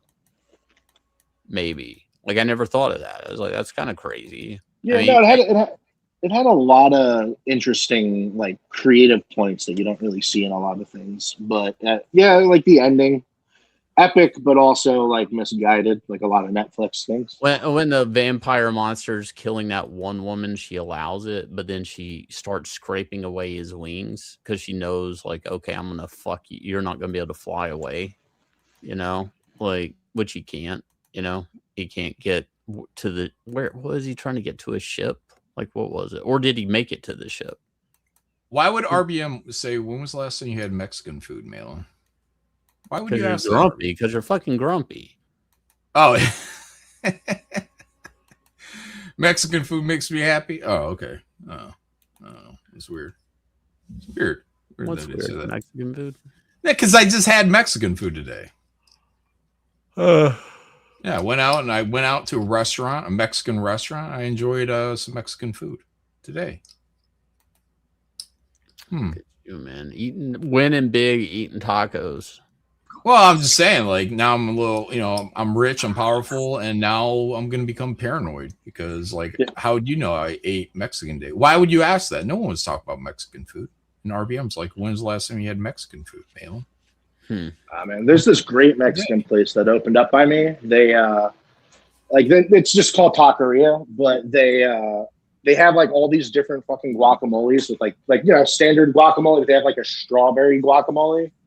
And that shit, like, you wouldn't think you'd like a guacamole that adds strawberry and cucumber into it, and it is so fucking good. And they have like 10 different versions of guacamole, 10 different top shelf tequilas, all for like shots and flights. I promise you, there's a chef jerking off in one of those. No, they make it at your table. Like, let me tell you though, I went to this Mexican restaurant today, RBM, and it's my go-to restaurant. So I've eaten there 100 times, probably more. So whenever I want Mexican food, I go to this place. And but today, I don't know, I was a little hungry, to be fair. I was a little hungry when I got there. It's all right, John. But everything was so fucking good. The chips were toast, like they're warm. I got my salsa, had just the right amount of spice, a little spice in there. I got a little cheese bowl, queso bowl. I always take the red salsa and I mix it with the cheese dip. And it was good. And then my food came. It was super chimichanga, which is 2 chimichangas right next to each other. Steak on the inside, shredded steak. The best they've ever been. I don't know what happened. I swear to God, I told Faye when I left, I was like, I think they put Coke in our food. You didn't bring her with you? You left her at home? No, she was there. She's there. I'm like, I think they put cocaine in our food because I'm like, I've never walked out of there like that excited about the fucking food. Matter of fact, I have leftovers. Yeah. I got some in my fridge right now. Why don't you go eat it, fatty? Dude, I felt energized from that food. Normally I come out there and I'm like, stuffed, exhausted, bloated. And I felt so good. I wanted to like lift the truck. And I'm like, I think they put cocaine in this. It's that old school Coke, Yeah. You buy Detroit? They might have. What's the best day of your life, John? Today when I ate that fucking Mexican food. See, that's what I'm saying. If somebody said, "What's the best day of your life?" I'm like, I'm going to say, I guess just so I don't sound like an asshole. The day my daughter was born. I don't know. God. No, I know, but that's the go-to, right? You're like, see, Shane, you're doing that thing you did to me earlier. You're like, imagine if you won $1,000 a hand. Yeah, I know. What's the best day of your life, John? I don't know. Eating. Oh, well, the best day of my life was when my child was born. Go fuck yourself. I'm just saying, but like, does anybody really like? Hey, I have the best day of my life. Like, I don't know if that's like a real thing. That doesn't. All right, now subtract marriage and having a child, Shane. What was the best day of your life? My next best day would be my go-to would be like losing my virginity, but it was actually nightmarish. So no, it wasn't that. Jesus Christ, Shane. I was held down and raped, John. 2 girls held me down. The third one hopped on. Must be nice. Shane, now these do sound like made up stories. Raped like 3 chicks. No, I swear. I just couldn't keep them off me. I don't know what happened. I said no, and they still had a great time. Nothing I can do about it. Had a great time at my expense. No, I'm trying to think. What was the best day of my life? What prompted this question, Shane? Was it just so you Because could say to hear having you a kid? explain the gambling and how great and how magical this fucking yeah, and then you're like, "Oh, I'm gonna like, trump John with something he doesn't have, a kid." no. You know what I was the best day like, of my is life was? this no? Well, Having I a was child. thinking, am I witnessing the best day of John Malin's life? No, but it was a pretty good day. It's a pretty good day. How today, do you Shane. know? That might be That the best probably day no. of your I life. tell you, like in terms of walking out of a restaurant and being like, "Damn, that was good food. This is the best day of my life, restaurant wise." Because I never remember walking out of any restaurant feeling energized and excited about the food. I wanted to raise my hands up like a roller coaster, and go woo. That's what I told Faye. I said I honestly think they put some fucking cocaine in this shit. Because why am I excited about my meal? I can tell you the best restaurant day I had, like eating in a place. Freaking, it's down in Universal Orlando, like 4 years ago. We go to there's like this Mexican place in City Walk, and they have like some of the best tequila I've ever had in my life, and I love Los Dragones. That shit's like $30 a glass, like $1,000 a freaking bottle, and. You know, we're like, oh, we're gonna spend big, you know, cut loose, have a good time, and we're like in there right before our flight back, like in the afternoon, and every single fucking thing I ordered, like alcohol wise, oh, we're out, we don't have that. So I'm like, I went from like cheap tequila all the way up the line to like expensive tequila. Then I ordered like Don Julio, and they're like, oh man, like we only had enough for like half a glass.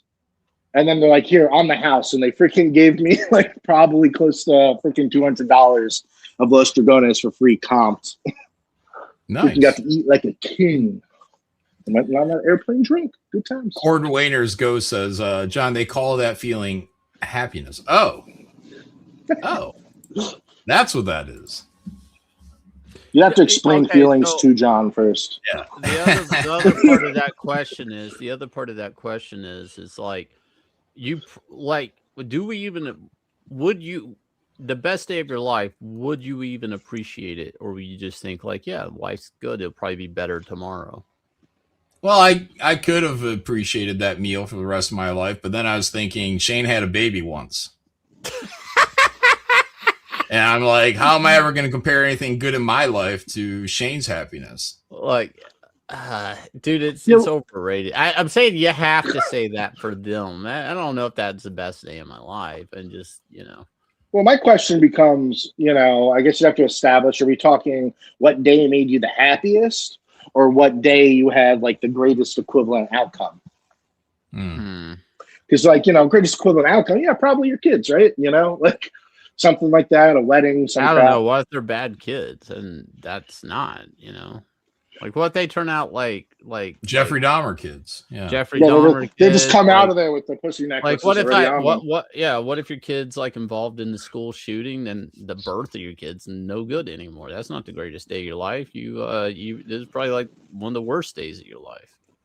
Dude, that's like my fucking nightmare right there. Is kids, and like I was just talking to God, who the hell was I talking to? I guess it doesn't matter, but we were talking about that, where I'm like, man, when it comes to kids, like my wife teaches, and like almost all her kids in high school are like almost none of them read. Like they don't read well. Like if you tell them to write, it's like a bunch of fucking, like, it sucks. And I'm just sitting here like, damn, how the hell am I going to keep my kid like standard life skills that apparently I guess aren't around anymore? Yeah, like how am I gonna make sure that my kid actually achieves these as a parent? Shane, when I was in elementary school, I had a art class, and we had to draw. I think it was like Thumper. You know, we had to draw a bunny rabbit, but I think for some reason I think it was Thumper, and it was like I think it was like even like a, you know, like you get the image, you draw Thumper.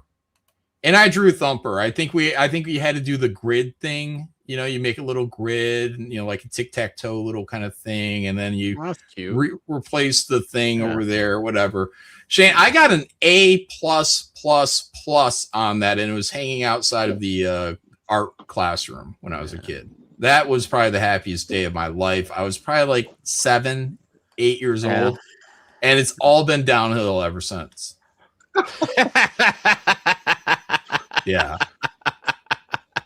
Dude, when I was on Darkest stream, I was explaining just like my trajectory in comics and how it's just been a history of never quite there. Yeah. Fucking, I was in school. I don't know if you guys remember, Marvel used to have a freaking like internship, like a high school internship program. They were just trying to fuck you. They were just trying to fuck you in the ass, man. Dude, I freaking won that, and then like 2 weeks before I go to start, they're like, "Oh yeah, no, like, you know, go through the whole process, send my work, fill out this stupid thing in the magazine that they gave our school, go through all of it," and they're like, "Oh yeah, no, you're good. Yep, you can come start." I start making plans, like, how the hell am I going to get from like Rockaway to the city every freaking weekend, and then all of a sudden it's just like, "Oh yeah, no, we did away with that. It's not a thing anymore." Yeah, somebody fucked a kid. Yeah. That's why they did that. That was like it was on the 6 o'clock news, man. God damn, yeah, I didn't know that. Yeah. But look, if you'd been earlier, you would have been the kid on the 6 o'clock news. But God piloted that ship, your ass, to not get rammed by Tom Brevoort.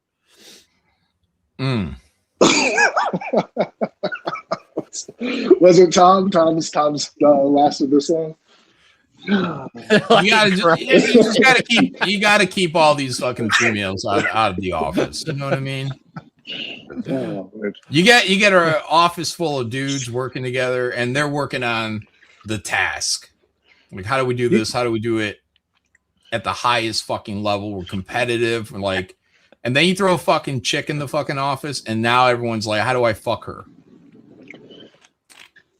Would you like? Do you think like this scenario is what was going down? Is it's like, you know, you got all these comic nerds, you know, like your Dan Slots or people like that probably really haven't had real interaction with like a normal interaction with a woman, and then you throw them in the office, and then like the one guy who is normal and used to it pretty much gets run out. Yeah. Vasilis is out there. He says, "Hey, hello. What did I miss? What's the time over there?" It's 3:30 in the morning, a.m. Questions. I was in the news a couple of times as a kid. Huh? Do you want to pop in here, Vasily, or what? Last time I asked him, he's like, "Nah." The best day of my life, up to a certain age, was me winning a Silverhawks contest on TV and getting 2 action figures before they hit stores. Oh, damn. Cool. Yeah, I had a certificate that I cannot find. It's probably worth a shit ton of money if I could find it, because it had a Silverhawks stamp on it. Like, it was like you know how like your diplomas would have like that gold stamp? It had like the symbol Silverhawks stamped in silver. It was made out to me, and that would probably be like some insane worth a shit ton of money collectible if I could find it. Dude, one of the most exciting days of my childhood, Shane, was when my dad snuck us into Thunder on the Ohio, which is a boat race. You know, like they had what is it, like Miss Budweiser speedboats, you know, the ones that do the big rooster tails. So they had a Thunders on the Ohio event that my dad didn't want to pay for. So we didn't know that, you know, me and my brother, my older brother. So we're walking the fence line, and then my dad's like, I don't know, lifted it up, and he's like, "All right, hop in." And we're like, okay. You know, I get in there. I'm like, we're doing bad stuff with my dad. This is cool. And my older brother, for some reason, who's normally does a lot worse than me, he's like, "I ain't doing that, Dad." And then my dad just left. Me and my dad, we walked in, and like where we walk in is a big open field, and there's like a military helicopter there. So we're just like walking. Everyone can see us walking from the fence line, and somehow we just get to the sidewalk, and then we just blend in with the fucking crowd. And we left my brother. We left my older brother. And he's not that much older. You know, I mean, I'm probably like, I don't know, 8. He might be 12. My dad just left. Like, what the fuck? So my brother walked the fence line back to where you walk in, and he said he just got frustrated, and then he just walked in. That's all he did. He just walked in, and they saw a little kid, and he just walked in. We found him later. Isn't that weird? What the fuck is wrong with my dad? Yeah. Sometimes you just got to do shit, you know? Yeah. But it was a lot of fun to do. It was a lot of fun to be real bad, Shane. Yeah. Doing crime with my dad. Trying to think. Another great time. You would think after another all great these years. crime. Yeah, no time. I'm trying to Oh. think. There's got to be something else. Something Let's else. see, something like else. the thing is like it's all hindsight, right? Yeah, I guess working with Rob Liefeld, Shane, comic book legend, one of the most profitable. He generated probably the most money for Marvel than any other artist out there, I would say at this point. Easily with Deadpool, billion dollar generator. This guy, Rob Liefeld, my hero. My hero as a kid. I was like, man, I want to be just like Rob Liefeld. I want to draw X-Force. I want to be cool. I want to draw Youngblood. And then one day I wake up and I'm his assistant. Shane, I'm sitting there at his house. His kids are running around and his wife's there. And sitting there just light boxing and stuff with my hero. Oh, and there's a Conan, the actual Conan sword behind me. Just another day in my life. Yeah. But I didn't have a kid. Yeah. Did I ever tell you the time that McFarlane asked if I would leave DC and come work for them? And he was fucking with you. No, at first it wasn't him. It was his editorial staff. If I have to, I can go pull up the email. And then they were fucking with you. What year was April? Hang on. It led to me going to dinner at his house. Pulls that email up. It was. Fuck. What years was that around? It was like when I was working on Mysteries in Space. Like I don't know what year that was, but it was around there because he basically got my email from somebody at DC. I feel like that's around the time he had Philip Tan on Spawn. Yeah. Yeah, that was a good run, man. The Apocalypse arc, that was some good shit. Could have done that. Probably would have killed that shit. So he wrote me a hand letter after I wouldn't respond to the email, John. Like he hand wrote me a letter asking me if Todd or the editor? No, Todd. I have this handwritten Todd McFarlane letter asking me if I would grace his comic character Spawn, if I'd ever heard of this character, if I would grace. Never, not even once. Yeah, I'm sure he said. I don't know if you heard of Spawn. maybe he meant it like, have you heard of it? Spawn, kind of a big deal. No. I only met Todd like twice in my life. That's it. Yeah, but did you hang out at his house with his family running around? His wife tried to sleep with me. It was awkward. No, get out of here. Never happened. Why would you say that, Shane? That never happened. No, I haven't. Oh. Yeah, Tom probably hates my guts, man. I've had him sign every single Spawn comic from issue and the spin-offs from issue like 1 to 100.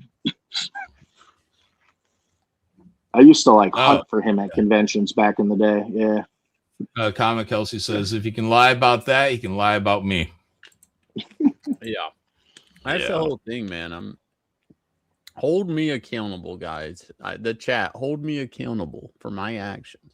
Well, you turned down Todd McFarlane, Shane. Ethan turned down Todd McFarlane. Look, the difference between me and you guys is I would not have turned down Todd McFarlane. I would have quit on the spot anything I was doing and been like, let's do it, Todd. Let's do Spawn.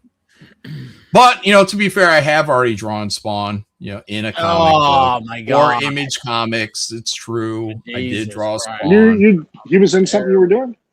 Yeah, Youngblood. I was doing Youngblood, and we had a flashback sequence. It was Spawn with the shoestring holding his head together. Oh, yep. Yeah. So I actually did professionally and got paid for drawing Spawn, but I would have quit any job, Shane, to go and draw a proper Spawn comic book. Yeah, there was 3 years in a row I was in Artist Alley, and for whatever reason, I kept getting sat next to Will Spartaccio. And right at his Spawn run, and the whole time I'm with him, for the first year, the whole time I'm there, he did not stop talking shit about how hard it was to work for Todd when he was on Spawn. Apparently, he had issues done, and it was taking forever. Like people just kept walking over, all these Image guys kept walking over and talking to him the whole time I was there, and that's all they were talking about. Oh, you're doing Spawn. How is it? He's it's a nightmare. It's I always thought Todd had his stuff together because I just, assumed you know, he's maybe not, because I have like what happened with the cartoons and stuff. But yeah, I just always assumed when it came to the comics, he pretty much had his production down well and quick and easy.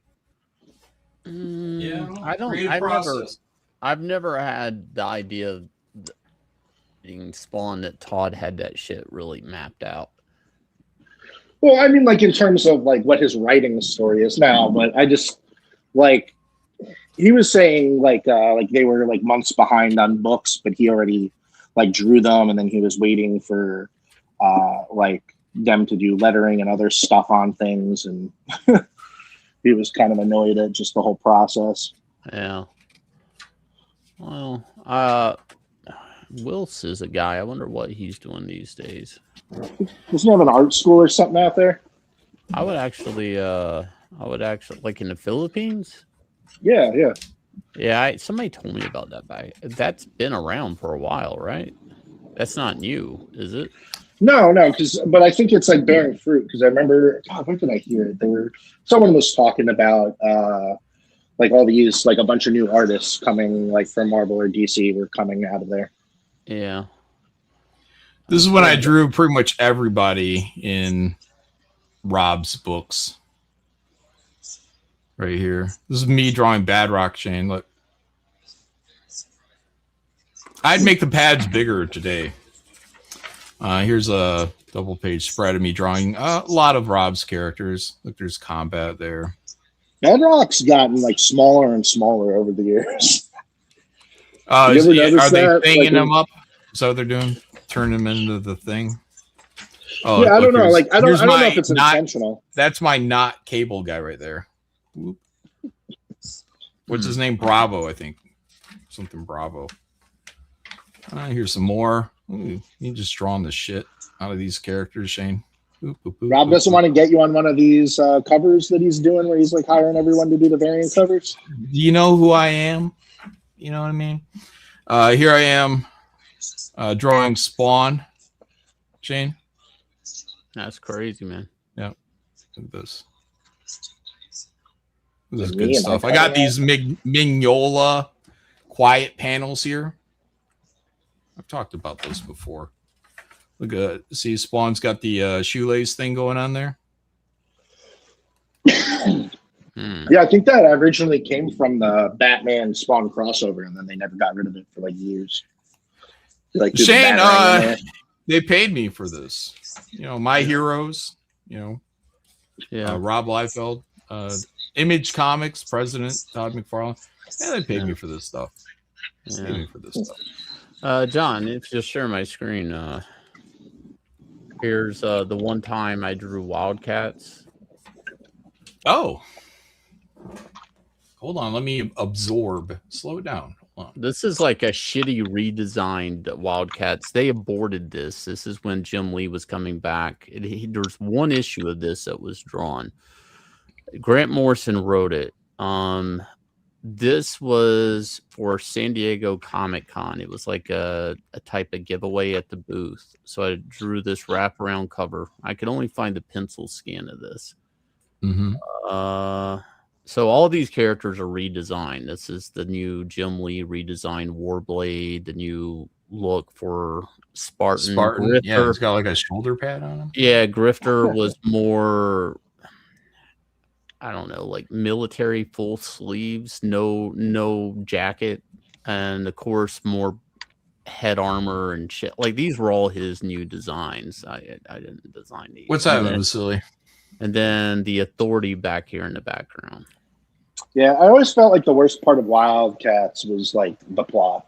I always felt like I just didn't care about that. Like all the characters look so cool, but I just did not give a shit. So there's like something about like those stories. 4 to 6 scripts that Grant Morrison wrote. Jim drew one issue, and in that whole issue, it's just Grifter, not even dressed up as Grifter, in like a war zone somewhere, trapped up under rubble or something like that. And then Zealot's there at the last page, and they yanked his ass off. I think he drew it when he was working on All-Star Batman. Never finished.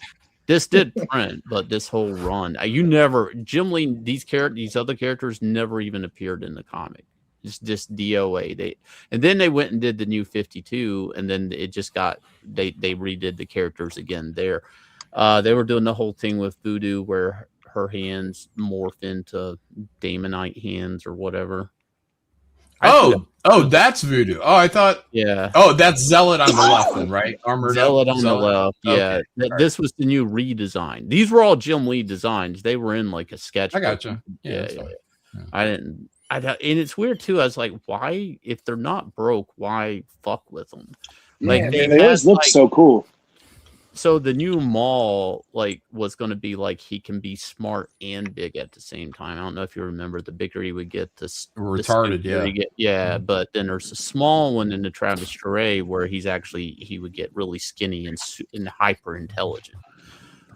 And then they're like, yeah, he'll have the horns like maggot. It's like none of this made any sense. So like Warblade had body armor, but he's liquid metal. It didn't make any sense. It's like the dude's liquid metal. Why does he need body armor? Right. Like, it's like, no, there was a cool spot in Wildcats. One of those early episodes where like Maul gets so big. I don't remember why. I think it was to save people when they're falling or something, but his mind like blanked out, and then I think who was it, like Void, I think, had to like bring him back down to size. Like he just went like animal dumb. Yeah. Well, that's what I liked about the Travis Charest thing. So he starts getting like down, like atrophied to a skeleton. He's like in a think tank. Yeah, and I remember that he's drawing. He gets smarter, so he's actually like becoming a skeleton, and he's like the smartest man on earth or something like that. I mean, there's a concept there that's actually kind of cool. Wouldn't that be awesome if you could just lose weight and your IQ went up? So it's funny you say that. Like snipers will like fast before a kill. Like you actually increase your intelligence a little bit if you actually do starve yourself a little bit, or your sense. You're more aware, I guess. More aware, more yeah. How's it going, Vasily? I just woke up, trying to reboot my brain cells. Yeah, right on. Well, the Odyssey stuff you've been doing looks great, man. Yeah, and yeah, I was like, strike while the iron is hot. I did it once a couple of years ago, called Odyssey 3000. Took it offline and reworking it. It's fun stuff. Yeah, it does look good. Looks good. Yeah, I think my favorite thing to do with Wildcats ever was that Ed Brubaker comic, Sleeper. That's probably too the bright. best. Too bright. Sleeper. Yeah, it's a two-parter. Like, I think you can still find it, but it doesn't. It's not a grifter. It doesn't follow any of the main characters. It introduces this guy who I forget his name. Shit. It's is this like later on Wildstorm? It was like right before. It was like right before New 52 happened. Oh, okay. And this is the guy. God, who's like that main Lex Luthor-y, like no one can touch him. He's like runs the shadow government guy from Wildcats. I can't remember his name, but it's like effectively you have this government agent who's trying to unravel that guy's stuff, and he finds this like Vietnam War veteran soldier who interacted and got superpowers, and his superpowers are kind of like Bishop's, like he can transmute like energy, but he also can't feel pain, and he's starting to like disassociate from like the human condition a little bit, and it's like dangerous to do it, but the guy pretty much puts him undercover as a villain. Like he pulls him away from his wife and his family, and he puts him into this organization to infiltrate as a supervillain, and you start watching him like work his way through the organization, like fall in love, get a new love interest, and like work his way through this. And then the guy who puts him in gets knocked in, like he goes into a coma, and that was the only guy who knew who he was. So now he's like, do I keep doing this? And like he can't prove that he's a good guy. Anyone ever knows that he's a bad guy, and the only guy who can prove it is freaking out of commission. And it's like his original wife's trying to figure out why the hell he's the villain and trying to unravel it. It's freaking nuts. But there's a character in it called Miss Misery, and she's like the love interest that he gets when he's a villain, And her whole thing is like the more evil shit that goes on, the more like the stronger and more powerful she gets. And there's just this, but not doing anything good and being around good and lovey-dovey shit like makes her physically ill. Then she falls for the main character, and then she has a mission. And I just remember this whole montage scene where wait, was she a ginger? What Miss Misery? Was she a ginger? Wasn't there a crossover called Killer Instinct? Killer Instinct, right? Yeah. Misery, right? Yeah. Was it her? I in the book, I think if she's a redhead, they keep it very dark because it's like her hair's always primarily black with some red highlights. Oh, well, if they're red highlights, then it probably is her. Yeah, just with a adjusted name. Yeah. But you watch her like leave him, and then she takes a cab, kills the cab driver, gets out of the cab, floors the car with a brick, watches that explode, grabs an old lady, like throws her like in front of a bus full of like kids, and you just watch all this chaos happen, and then like the FBI is like watching her, and they're like, "Oh shit, something's about to go down." Like she hasn't done crap like this. It was just like. What was that? You said that was like a 2-issue thing, or no? It's like a 2-part series. I think it's probably 12 issues total. Yeah. It's a good one. I enjoyed it. I was like, the ending I thought was pretty cool too, because like it's so hard to pull off those like. How do you have an ending like that and have everyone be happy? Or do you run the cliche of like, it's just tragic and it ends tragically? And then they, jumped the New 52 and all that shit got brushed out the window. And I thought that was just have them all sit on the beach and fucking ignite themselves. Fucking don't think about it too hard. Moral V said, "You guys will only appreciate me when I'm gone." I brought this up because I was thinking, I always suspect, other people being Fagotree, and I was like, oh, look at Moral V doing the Fagotree thing. I'm gonna kill myself.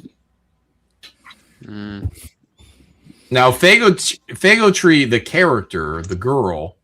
Is almost definitely a cutter. Right?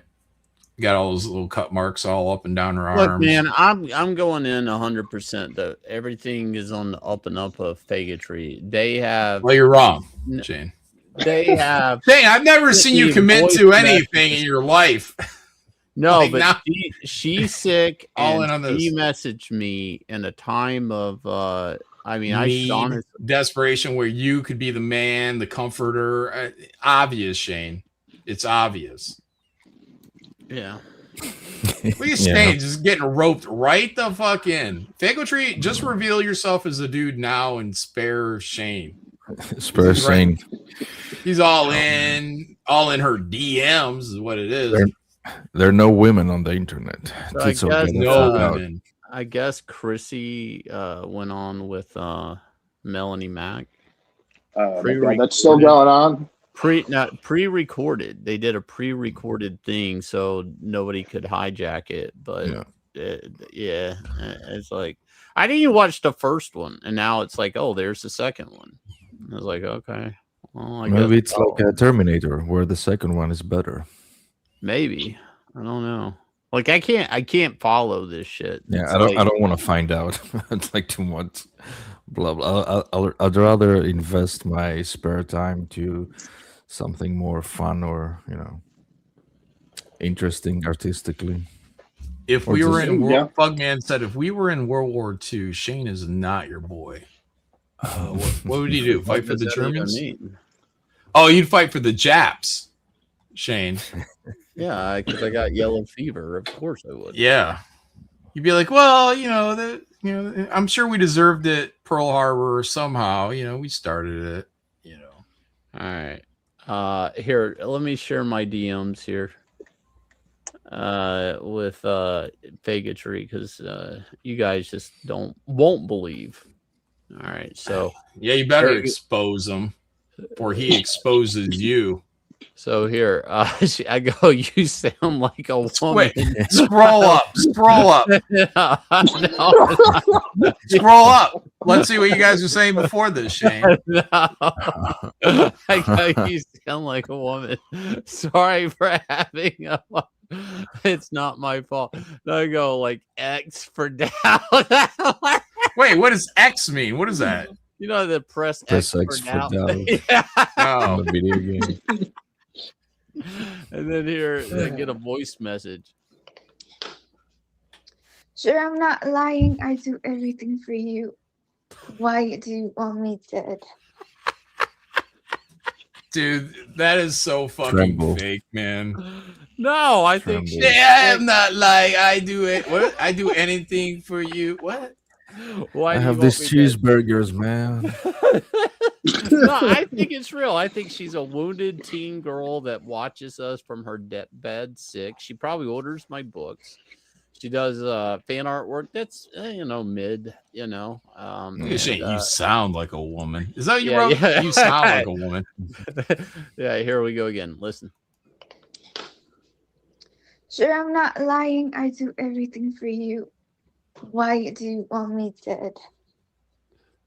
Oh That's God, that's hot. It's a lot dark. of pain. A lot of pain in that voice. Yeah, there's a. All right, now There's scroll a- down, Shane. Let's see what you guys continued on here. Why would you retweet that? Leave my CG family alone, Shannon. I'm like, I care so much. You are so evil.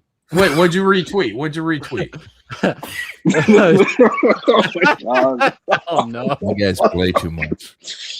Oh, shit. Shane, you're gonna have to know this when the cancellation comes. Like this dude is gonna have you by the fucking balls. Yeah. You play too much, man. And you would, I care so much. You know what I mean? Like, depending on how somebody, like one of our enemies, read that, it looks like, like you're Shane. Get out of these fucking DMs. No. Now scroll down. Scroll down. You are so evil. Shane does not care. Who said I don't? Look care? at you. Who said I don't care, Fickle Tree? Yeah, I care. I'm all about caring. I care about you. What? Yeah, what the fuck is your problem? Get the fuck out of my DMs, dead. Dad. I care. Help my love. Yeah, Look at you, Shane. Jesus Christ. This is not good, Shane. You should not be writing someone this. This is innuendo. Man. Yeah, Shane is hopscotching all right into that minefield. I'm here for you. What the fuck is wrong with you, Shane? Like, your brain is broken. This is not a good look. All right, scroll down. Scroll down. Let me see more. Let me assess this. Does Yanzi know you're writing? Well, now she does. Yeah. All right, go scroll down. Okay, thanks. Enjoy your vacation, bro. That sounded like a dude. That sounded like a dude. Ice on your dick. No, that's a dude. Who says Yeah. have a good vacation, bro? Women don't say that. That's a dude. No, they they do. could. They could be sarcastic. Yeah, have a good Yeah. vacation, bro. Yeah. It's Who like wrote next? the younger Who was the next one to write? You or her? Him. I did. You were desperate for his attention, Shane. Pull down my screen for a minute. No, Make sure I can scroll show this. down. No, I don't know if I could show this tweet. There might be an image. A woman in video was a tourist. She basically died because the drop Right. cord didn't land. Scroll. Okay. You're off. Okay, you can't see the video. It's fine. Pull it back up.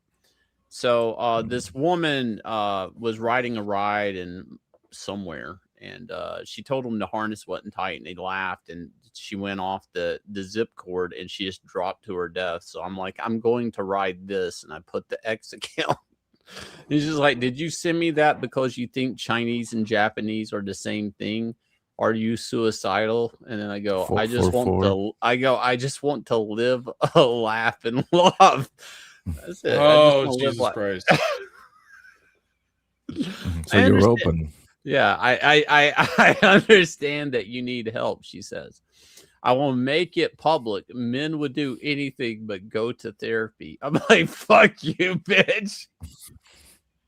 You know what the problem with therapy is? The problem with therapy is it relies off the person, right, who's going to therapy to not share biasly. Yeah. You know, it's like my freaking wife had this friend and he goes to therapy and he's like, he's telling us to not talk like not talk to you or you guys ever, that you're bad for me. And I'm like, okay, well, what did you tell him? And he's like, he starts telling me, and I'm like, everything you told him was completely skewed. You didn't tell him about like what you did wrong or why. Yeah. You just told him that you didn't like what people did to you. And any normal person, if you tell them like, oh, this person was an asshole to me, they'd be like, oh, well, don't be around the asshole. So when I told Fago, I just want to live, laugh, and love. And I said, fuck you, bitch. They then send me this YouTube video that, all right, I have to unshare. So anyways, Kelsey, this is why Shane gets laid more than you. Because he gets up in these DMs with these chicks, even though he's married, and he just talks to them over and over. He nags them. He's like a fisherman. This is a masterclass in nagging. Yeah, like Shane's a piece of shit. That's why he gets more pussy than you. All right, here, share my screen. You know how many words I've written to any chicks in DMs on fucking Twitter? Like, yeah, but I'm writing to one. I'm writing. Like that. And it's brief. And I'm fucking gone. I'm not sitting there like, hey, fuck you, bitch. I'm not sitting there. Love, live, laugh, love. Shane, you're fucking with these shit. You're flirting. All right, where are we at? What you got? I'm flirting with a man on the internet. Fuck you. All right, so they send me this back. Love, live mirrors here. We got live, love, laugh. We go in the bathroom here. We got live. Wait, laugh, is this love. Fago Tree's real voice? Here to the rug. We got I don't know. Live, laugh, love. We go over here. We got. This is what Fago Tree sent me. This might be Bro's real voice. Live, laugh, Women, love. We come over women here. do that shit. Life, live, love, laugh. Live, laugh, love. Live, laugh, love. Laugh, love, live, laugh, love. Live. We got. Like, ma'am, do you know your husband's pretending to be a sick Asian girl in this community, catfishing the shit out of me? Ma'am, do you know where your husband's at on the internet, ma'am? Live, laugh, love. We got laugh, love, live. That's it. Holy shit! No, we got live, laugh, love. It's crazy. It's like they have to remind themselves. They don't do it. You know what's funny? In a sad way, I see all these messages. I see Shane going back and forth with this girl. I'm like, man, Shane, so cheapy, so friendly, and he doesn't even follow me back. Oh, what a piece of I've shit. never followed you back. Really? What a piece of fucking shit. Hold on, let me make sure I'm following Vasily. You know what Shane emailed to me the first time I asked him to email me so I could send him some stuff about the event? You do. I am following Vasily. So Shane, you are a fucking piece of shit.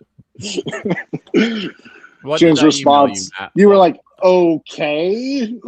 Like, here? Question mark? It's like, what the fuck? It could be like a young... not a Fago Tree. If it's a girl, I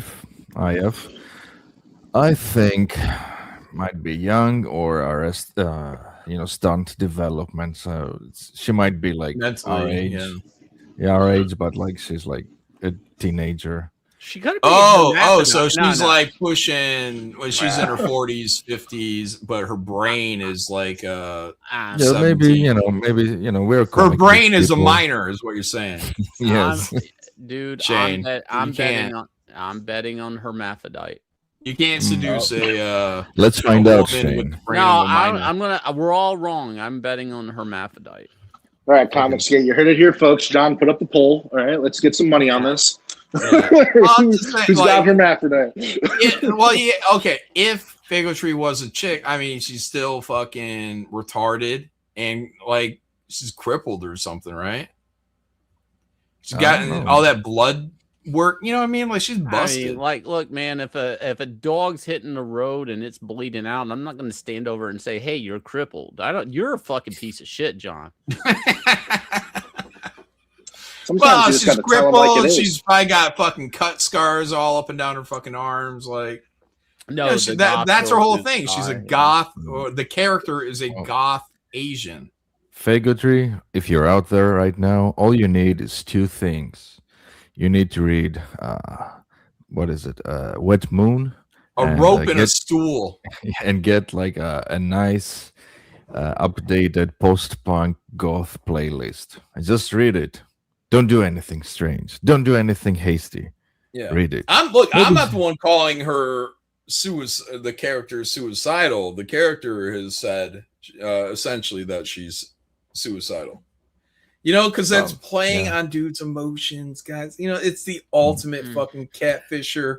Don't only thing I'm hearing is you can't be happy for me in bigotry. That's all I'm weak. hearing. I'm weak. I'm suicidal. I need blood transfusions, but I'm just this cutesy little goth Asian girl. Yeah, it sounds like mixed Asian. Yeah, sounds like John just can't be happy for me and bigotry. That's it. That's Look, all man, I'm just saying. Like, I feel like Shane, you're in that position where you're going to find out it's a catfish, but you're in so deep.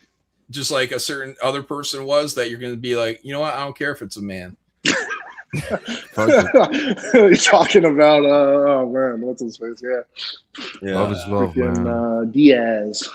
And we all know Shane's already leans the gay way. You know, Shane, we know. Like, you wrestle with man all day, hot and sweaty. I asked that guy, take a is shot. He gay? I was like, hey, are you gay? Yeah, you go, hey, come yeah, here toe to toe with them. Are you gay? Are you gay? You got the gay vampire thing. We know you're going to eventually go gay. No, I didn't think about that whole thing. I didn't think about that side of it. His perspective of me stepping away from my wife to a corner of the parking lot with him, and me leaning in real quiet and just toe to toe, toe to toe, asking him, "Are you gay?"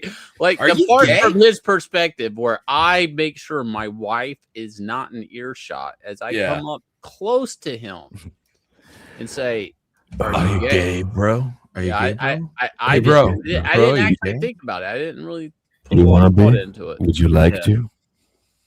Come on. How do you like my breath against your face? Come on. How do you what happened to your friend? How do you like being eye level to my nipples, young Asian boy? Somebody said, "Be mindful." These are the topics people need to hear about. You know. Yeah, I want to hear about it. I'm interested. My ears peaked. Hey, well, like Monster 999 says, "Be mindful and careful." Good advice. Yeah. Good advice. There was an awkward pause, and he stared at me. Yeah, because he thought you're fucking hitting on him, dude. Like that's what I think. That's what I think these fucking gym guys deal with every day. Look, I've never been in a gym. I've never wrestled with other men, but I would, at every turn, I would be thinking, this guy's trying to fuck me. Yeah. When we wrestled, I felt his knee brush my balls. I'd be like, this motherfucker's trying to fuck me. Oh my God. That's why you gotta. Here's the name of the game. You gotta fuck them before they fuck you. It's solid. Yeah. I bet it is. That's. I mean, it's already gay sex. You just need to make sure you get the position you want.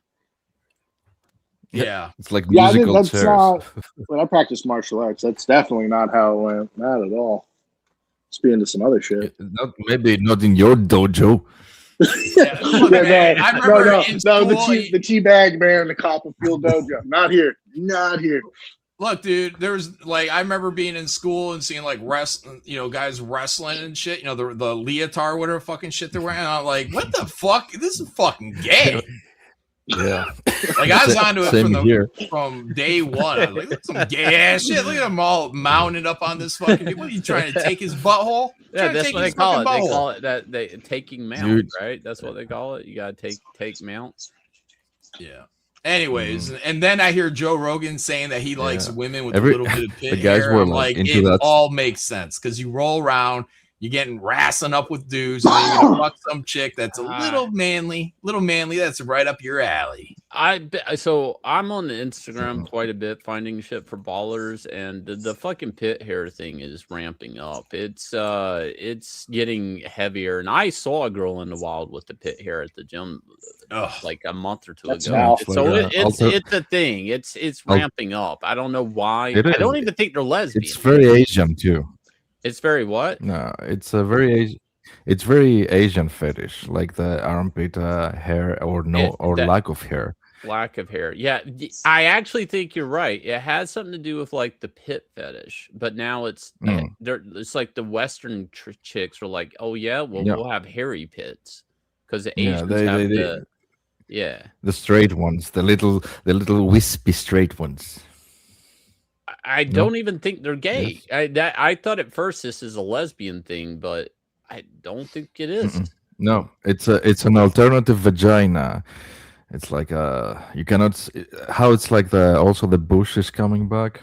It's like you can see it on those escort type of ads on Instagram where it's like they're wearing a low cut bikini, but you can see like the wispy the wispy bush.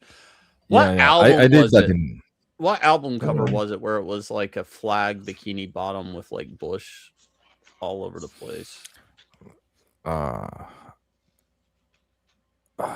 know which one you mean. Was it the Aerosmith album cover? No. It was almost like it was like also kind of like sweaty, I want to say. Yeah. Ooh, yes. Fucking Let me find Aerosmith. something. Oh my god. Steven Tyler is fucking crazy, man. Was it Aerosmith? I keep thinking it's Aerosmith. No, I mean I don't know. You mentioned Aerosmith. No, I think it might have been a Black Crowes thing. I think Black Crowes is right. Yeah. My mind went to that Joe Rogan, Steven Tyler interview, and he's like pulling out mood crystals and shit. And I'm like, oh fuck, he's serious. He's like really into that crap. Let me see. Oh, we might have like an agreement with Iran. The last I heard, which is the same. Oh wow, we've been hearing that for 40 days now. Great. Yeah. I mean, what do they even have at this point? Like, no military, no navy, no missiles. Yeah, here's the thing. People are arguing, and I actually kind of agree with them to some point that they're like, you know what? Even coming to agreement, we shouldn't do that. We should just finish the job because they're going to walk away saying that they won, no matter what. You know? Well, I mean, I think the only thing we want is for them to turn the country over back to the like actual sovereign people, as opposed to. Yeah, whatever. So you want to neutralize the sleeper cells. Because they're just gonna seep into some other place and like create new cells, and it's like no, you kind of need to know that like you cannot pull stuff like that and like fucking torture 90 million people just because just. Well, that's the thing. Buddy. Like when this is over, is like if that happens, we kind of have to leave people there, don't we? Like how else is it gonna? How else are they gonna actually be able to, stay safe enough to form a government again and not just have the same shit happen for the fourth time? I have no idea because part of the problem is what they're doing with the uranium, like, and how are we getting it out, or are we getting it out? It's like a whole fucking thing. I don't even understand how we would get it out. I don't see them digging that shit up to hand to us. So it's like it just seems like that part's gonna go nowhere. Yeah. I want that oil. That's what I want. I want 20%. I want 20% of their oil for all eternity. And we're not going to have a single American out there pumping it. They're going to pump it for us. And the reason they're going to do it is because that's the only reason we're going to let them live. Well, the reason for it is it's going to create a lot of jobs in a place where like it has no government, no nothing. So like there will be like a industrial set place always like open job roles. Yeah. Oh man, I just want my $1.80 gas price, That's all I want. Somebody I don't know what happened. Some guy shot at the White House earlier today. Yeah, trans person, I heard. Was it? Yeah, I mean, it could have changed, but when I got to what they changed their pronouns, they changed their pronouns once. No. But you know what it's like whenever that shit happens, weird information comes out. But when I got to the warehouse today, the last thing I saw was like they showed the person, and it's like a man looking like a woman with a gun posing in a picture. Somebody said it was a black dude. Oh, and he's dead? They killed him? Really? That part I didn't know. I'm just worried about I'm just keeping up with the Iran stuff. Well, like how did I guess in pursuit, but chat, how'd he die? Wait, who are we talking about? What happened? Somebody shot at the White House today, and they're saying he's dead. Oh, really? Oh, missed that completely. Yeah. All I know is my hotel had like. What are we 20, sad? Are we Secret sad Service that he's guys. dead? What? Die, motherfucker! What is die. this? Yeah. What is it, you faggots? They're saying he died of old age. Shane's about to feel bad for someone that fucking shot at the White House. Oh no, he died. Well, no, I mean, like, I don't know. Like, if you just shoot at the direction of the White House, I mean, is that we just gun you down? Like, Yes. I just don't know the protocol. Yes. Okay, all right. Shane, if I shot in the direction of your fucking home, shoot me. You know what I mean? Like, what the fuck? Yeah, of course. Shoot him dead. Yeah, what was that? There was like I remember there was a freaking shooting that happened like in Chicago in like some apartment building, and like two guys got into it. One pulled a gun, and the other guy like I guess went to fight the gun away from him, and the guy fired shot the guy who was fighting the gun away from him, but a shot went off going through the ceiling, and it like hit some kid like a floor or two up and killed him, and then that guy be that kid. That guy ended up going, I think, like getting like full sentence. Now, if I was a parent, I probably would have felt a lot bad. I would have felt bad for that kid, Shane. But lacking that happiest day of my life, of becoming a father and holding a naked child in my naked chest, I believe they call that skin-on-skin contact. Without that moment, Shane, I lack all empathy for children. Yeah. Did you have that? Did you have skin-on-skin contact in the hospital? Yeah, but I don't know if I want to go into it. But there was something scary happened when. Yeah. So when I say it's the greatest day, like Terry's eyes went blood red. She grew fangs. Yeah, fangs. Look at this. Early. My brother. Oh, anyways, my brother. That's what he did. He told me about that. He said they do skin on skin. You know, like for a bonding thing with your kids. At least at the hospital you went to. Isn't that weird? Here's some early concepts for some new Rob Liefeld toys. Bad Rock. Oh, it looks like Bad Rock. I don't know. It could be Vixen. Loose Collector. What does that mean? It's a toy company that did it. I think they did a Blood Wolf toy. It's Chapel. Look at those two fucking giant fucking.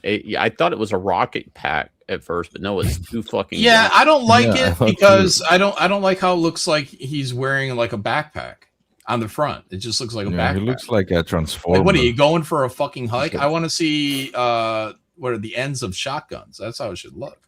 Is that new Chapel or old Chapel? Transformer cable. Chapel. Right, because the new one's bald. No, well, no. The new one's his son. That's Chapel. Well, he doesn't have the skull burned into his face. He's got a normal nose and no teeth. You know, Fuck that. I like the original this Chapel. is going to be the face paint Chapel. Yeah, this is old OG before he turned into the fucking devil or burnt by Spawn Chapel.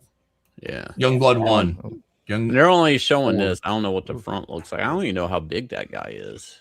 But oh yeah, like what's his scale compared to Chapel? Yeah. Those pads, I mean, again, that looks like Youngblood 1 designs, like, because I think that was the only time Bad Rock really had like just the most basic shoulder pads ever. Taking it back to where it started. Am I making it up? Didn't Bad Rock have like a type of skin tight suit? Yeah. Why has he got all little design it? Yeah, but why does he got all this rock texture in the suit? That makes sense. I don't know. Well, there's also that line though going across and up the shoulder, so that might be markers for where to paint it. Yeah, this is interesting. I doubt Rob ever did this in the comic, but his vest actually has two little dips that take out, so his opening in his chest looks like a cross. I never noticed that. There was a rectangular window type thing. It was a red rectangle, if I recall. Was it? Did he design it to be a cross? And no, well, I mean, like if you undo the vest, I guess it would form a cross. I don't think that was the intention, but well, I'm looking at this and I'm like, that vest, the way it's cut, the zipper part, right on both sides, his opening of it makes a cross. I'm like, huh, that's clever. Did Rob didn't do that. They probably did that for the toy. Just give Rob some credit for once in your life, Shane. Just say, Rob, that's fucking cool. Just say it. Rob, I didn't know you had it in you, buddy. Good job. Back with the negging. I like it. Rob. You'll be in my DMs like faggotry before the day's over. Brother. Okay. This one, it's color different, but it is a shot of what I'm trying to show you. All right. This is off the trading card, and it looks like here they just made it skin. See the little rectangular shape there? Mm-hmm. Well, okay, all right. I just assume he never drew these characters the same way twice. Like, their suits probably constantly changed. Well, I feel like that plays into the marketing aspect of it, right? Like he was always like adding new, like, check it out, this issue, this thing, you know? It always gives him a gimmick to pull you in for reading. Why don't you check out these nuts, New Rob? jacket. Oh. I think Rob Liefeld wants to be in charge at Marvel now. I thought you meant B. Shane Davis. Probably should. It would be interesting. It'd be interesting. I don't know how well he would work in that dynamic. You know, he ran extreme. Credit, he ran extreme, but there were allegations of assaults. Unconfirmed allegations, by the way, guys. But they're, he was. He has so much passion for those characters, man. Slapping some people. You know what's funny? I've always heard about Dan Frege from an editor or whoever, and everybody's always shocked I didn't know who he was. It'd be like an editor like Pop Shrek or something. And one time at a con, me and Ethan we were tabled together and just side by side, and we're, it's Sunday, we're just trying to get our commissions done. He just starts making a lot of small talk, and we're just talking about comic stories. He brings up, Dan Frege. Man, you never heard the stories about like Dan just getting the shit kicked out of him and all this shit? Rob just coming to Extreme Studios and wham upside his head. And I'm like, I still don't know. I was like, I still don't know who this Dan guy is. I'm either hearing he's this, he's that. No, you do. Ethan is introducing the idea of Dan Frege to me as Rob walking in, punching holes in walls and just smacking, seriously smacking Dan upside the head, and Dan just sitting there. He goes, and then he just sits there, man. He just tries to rap and do his books and keep his head down and get I swear to God, that's what he told me. And I was like, Jesus. I heard a. And that's part of the reason. Oh, hang on. That's part of the reason when Dan came here, I drew that gorilla piece for him because I felt bad of all the abuse he took from Rob. I was like, this man's, he's coming, this guy's a victim, of Rob. Yeah, I heard a bunch of those stories. I didn't hear about the one with the inking until recently, where he that dude like put ink all over his room and shit and like smeared it everywhere. Ink? Yeah, that one I never heard before. Yeah, never heard that one before. Yeah, I think it's did Rob ever go upside your head, John? Never. He told me once. He used to be a little more aggressive or whatever. old What Rob. brought that And this on? is like 2000 or so. I don't know. Did you fuck up? Did you fuck No. Is that why, did you eat his taco? How'd that come up? No, there was never any abuse. I don't know, man. Maybe I carry myself a little different than Dan Frago. I don't know. Yeah. Well, how young was Rob when you started Extreme? What's that? How young was Rob when you started Extreme? I don't know, maybe 22-ish, 23-ish. Yeah. He was fucking young. Yeah. Jesus. Yeah, and that's what I tell people, when they talk about it. I'm like, look, man, he's a young guy. He's under a lot of pressure, and he's paying these fucking knuckleheads top fucking dollar, way above what they fucking deserve, and they get paid, and then they run off. Yeah, they run off. They don't come back until they need money. I'm gonna say this, and you're gonna really not like what I got to say, and that's okay, Jesus John. Christ. We'll get through this. But Rob had too much power at a young age. Too much. Shane, He did. what do you mean? No, too no, much. well, too no, much look, sounds like all right. undeserved. He deserved every bit of I that don't power. mean that. He gave opportunities to all these chuckleheads. He earned it, but that's still a position like him, like not understanding. I gave all these guys this money, and then they run off. He doesn't understand it because he's too young to understand. People will fuck you over, and then he gets frustrated. I mean, and I don't mean he didn't earn it, but it's a weird position when you think about how young Rob was. And how much of a star he was, and then he's making his own comic company, and he doesn't understand. Yeah, a all lot these of people are pressure. not pressure, but how many people are going to fuck him over? He's under a lot of pressure. Then he's getting fucked over, and sometimes you gotta smack a Dan Fraga in the fucking head. You know what I mean? Christ. Allegedly. I don't know if any of this is true. Allegedly. Never happened to me, I'll tell you that. Does have a smackable head, though. Truth be told. Yeah, he's got a big dome. Dude, I don't. It'd be hard not to smack Dan in the head. It's so big. You turn around, you're trying to get a cup of coffee. Oops, you smack Dan Fraga in the fucking head, and he's like he's like 20 seats away. Like 20 seats away.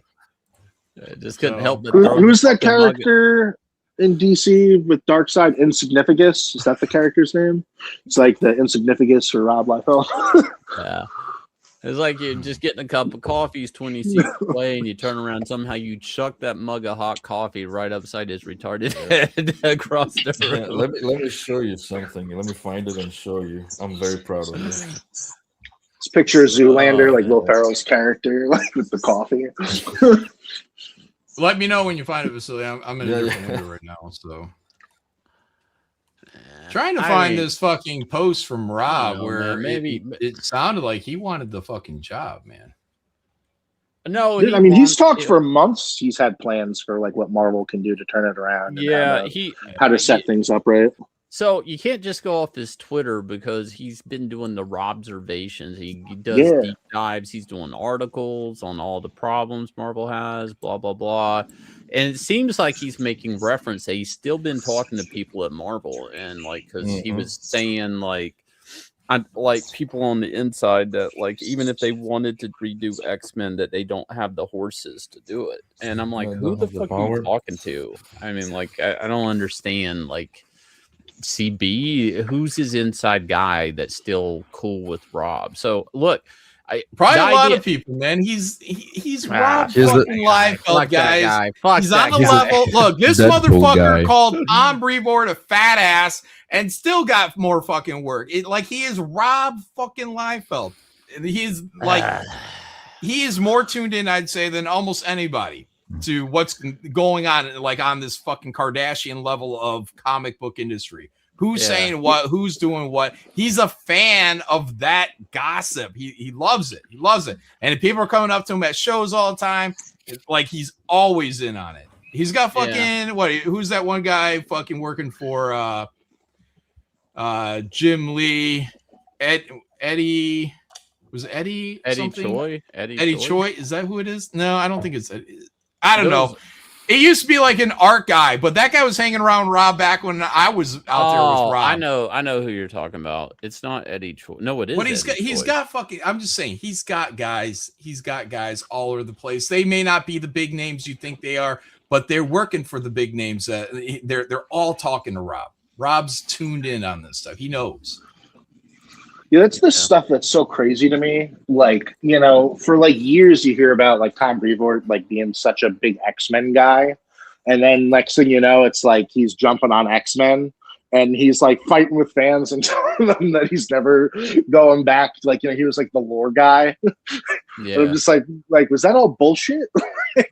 Like, why the fuck would you, if you have to jump on X-Men to save it, would you shit on it? For years, Tom Brevoort was the guy that an editor would, even on a pitch level of a book and concept, not even done script, would have to run it past Tom Brevoort to make sure it ran into every comic continuity. And then somehow Tom Brevoort gets X-Men, and it's not about giving people the X Mansion and the classic team. He's literally on his Substack saying it's our responsibility to make a new version of X-Men. It's like, then what the fuck is the point of you at all? Like, I don't understand you. Like, you were the continuity guy.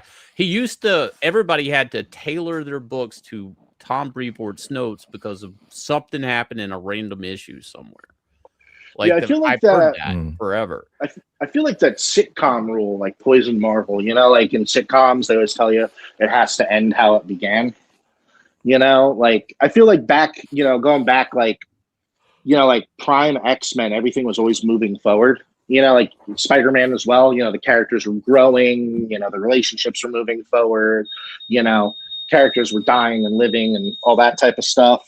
And then, you know, all of a sudden, oh, sorry, hold on, my alarm. Something's going off here. Give me a second. That's the last. Goodbye. You're gonna die. Yeah, they got him. Anyways, here's the this is the post here. Yeah, I gotta make a quick phone call. One of my fire alarms tripped. Okay, the fans should demand Rob as leader of Marvel. Very clear. Heir apparent to Stan Lee. It's very clear to me. And then Rob says statements like this are sunlight to vampires. They burn and scream when they see it. He knows. He knows. Well, fucking Rob is looking at that fucking chair. I don't know if it's going to be EIC or, well, I guess hopefully EIC, right? That's where you'd want him. Somebody said, I heard the rumor a while back that there's the idea that Robert Kirkman would maybe license Marvel, you know, and he kind of has the portfolio because of what he's done with Transformers and G.I. Joe, that he can take a property and make it more successful than it previously was, because Transformers wasn't selling shit, and then he got it, and now everybody buys it.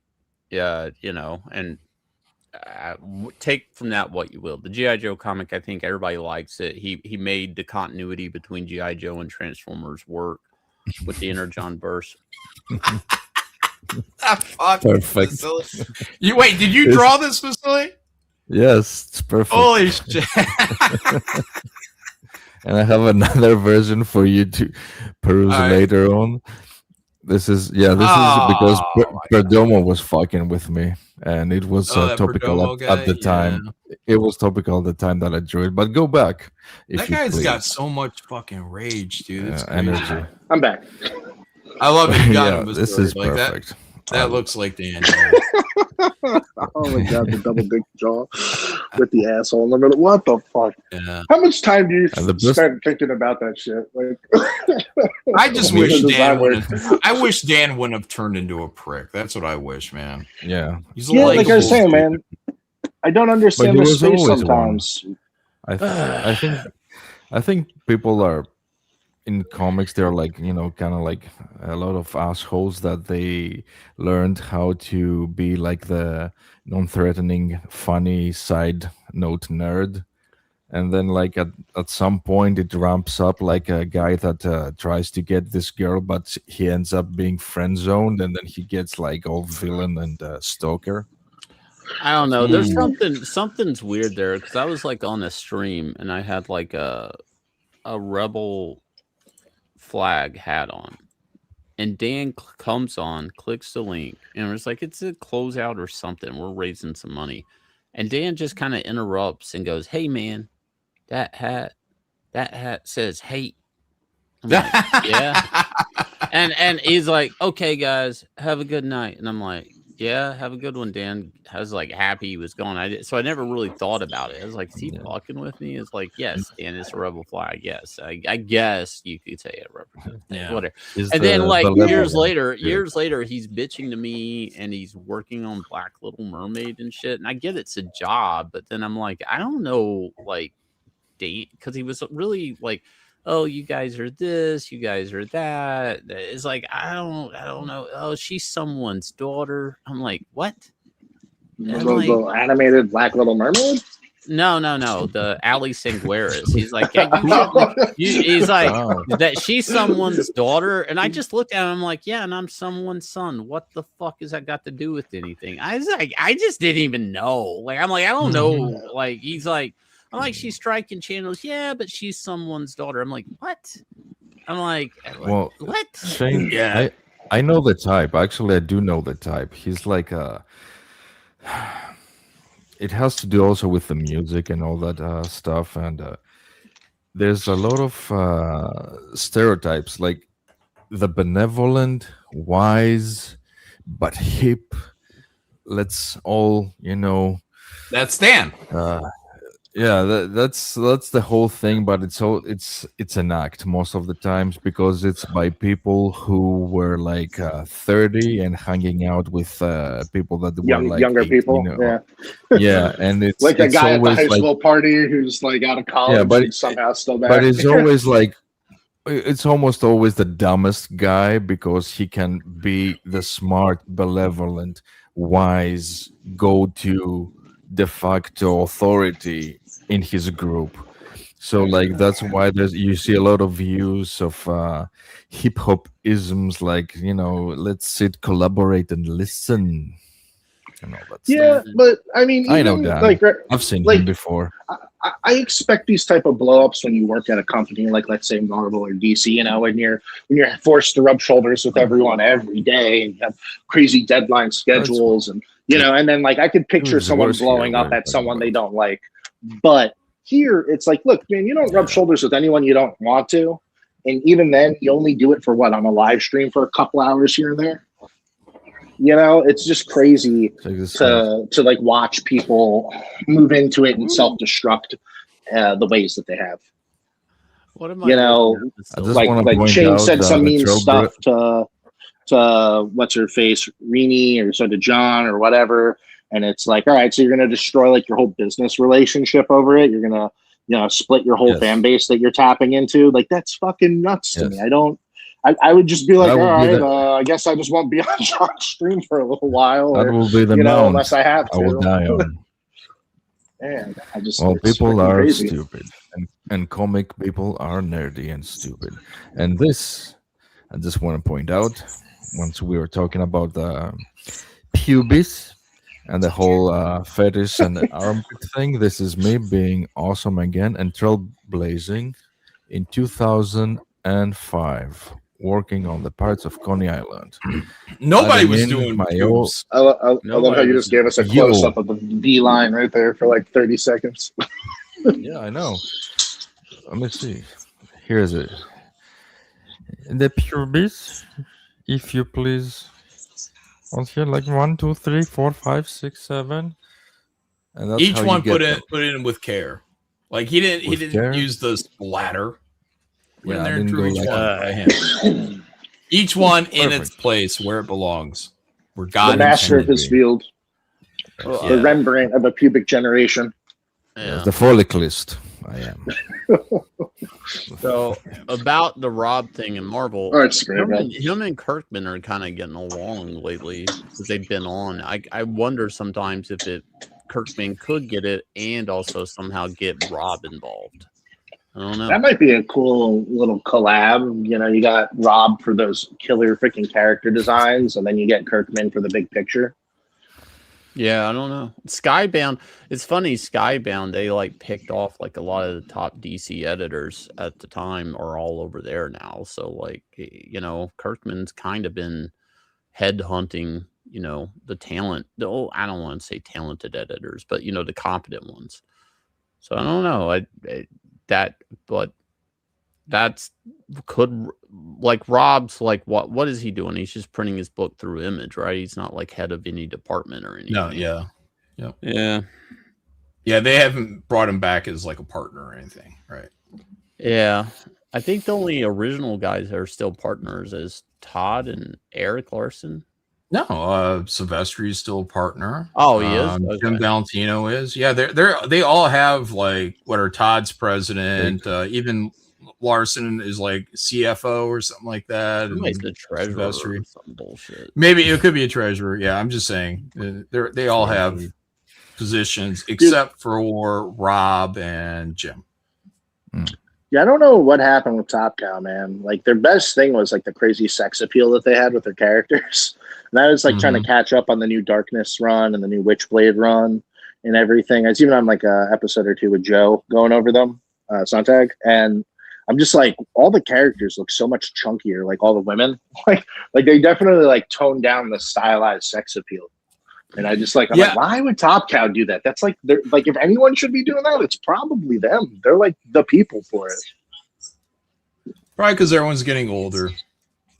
Yeah, but like even like Stefan Sajak, you have to like that's the problem with the whole industry. Like you have to keep bringing in young people. Young people keep everything sexualized and fresh and whatnot. And the older you get, the more conservative, I guess. You're gonna get. It happens to a lot of people, unless you're one of Milo Monero guys. Because I feel like back like when Joe Kubert was alive, he was still like at the end of his days drawing, half naked warrior men and women and stuff, like all that. Yeah, but look where it was at though. Look where we were culturally. You're what 80s.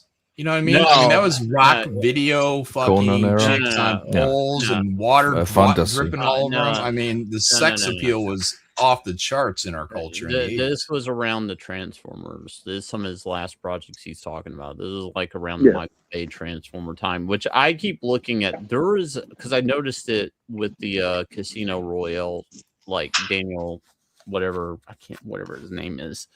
Those Bond movies. There is a fucking year where everything was hypersexualized and very toxic masculinity, if that's what you're calling it.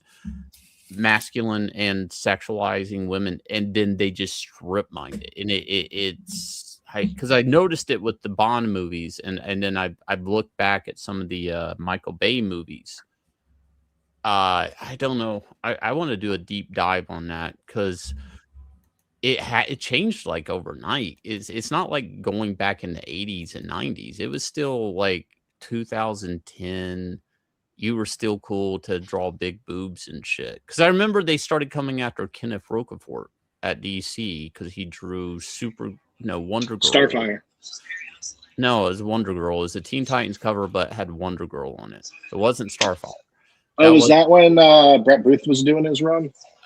Maybe. He drew a cover and they were all flipping out. Yeah. And it was around that is when the neutering happened.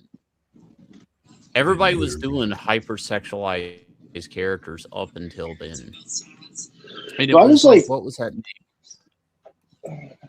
I was in like college when they started bringing all that shit into it. Like I remember like halfway through getting my computer science degree for computer animation and stuff, they were like all of a sudden they like stopped us from the classes and brought in these people, and then they'd have like we'd be working on like character design, and we'd have the person who actually teaches us, and then like a couple classes in, they're like, this person's going to be sitting in, and then they're like, trying to like school us on hypersexuality and stuff and why it's bad, and I just remember after that, like some of the girls I was in class with started, like speaking up and speaking out, and by the time I graduated, there were like little clubs started for that type of weird like SoCal art shit.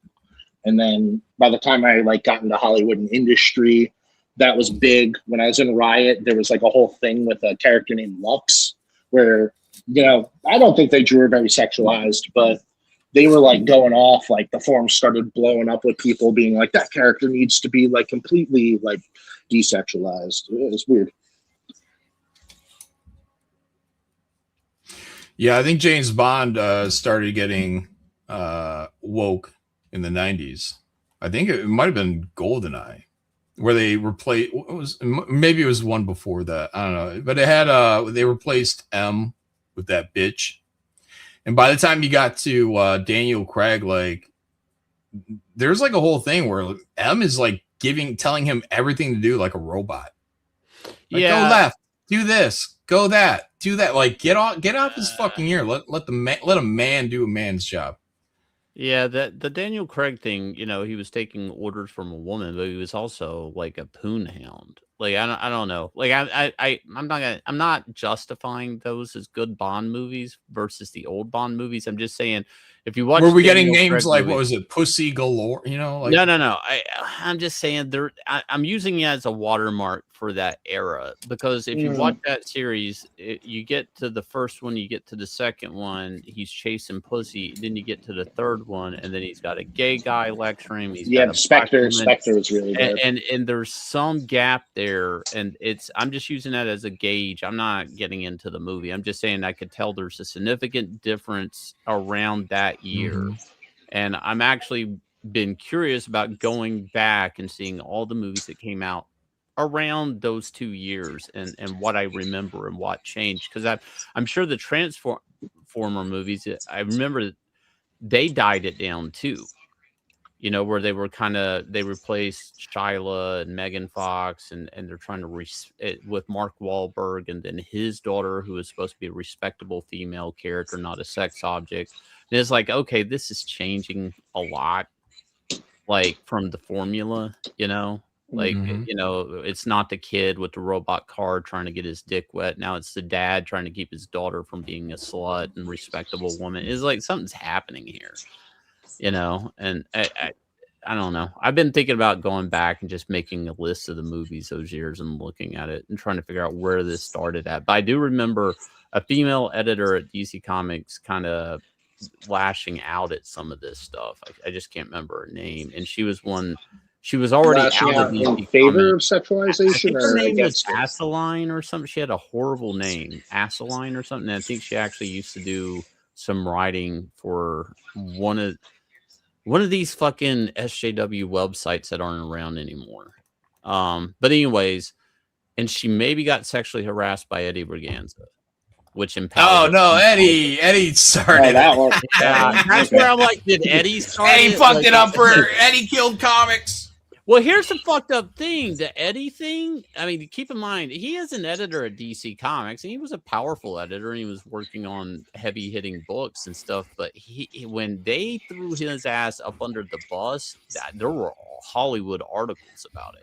It's like, this dude looks like a fucking treasure troll doll. Like, what are you...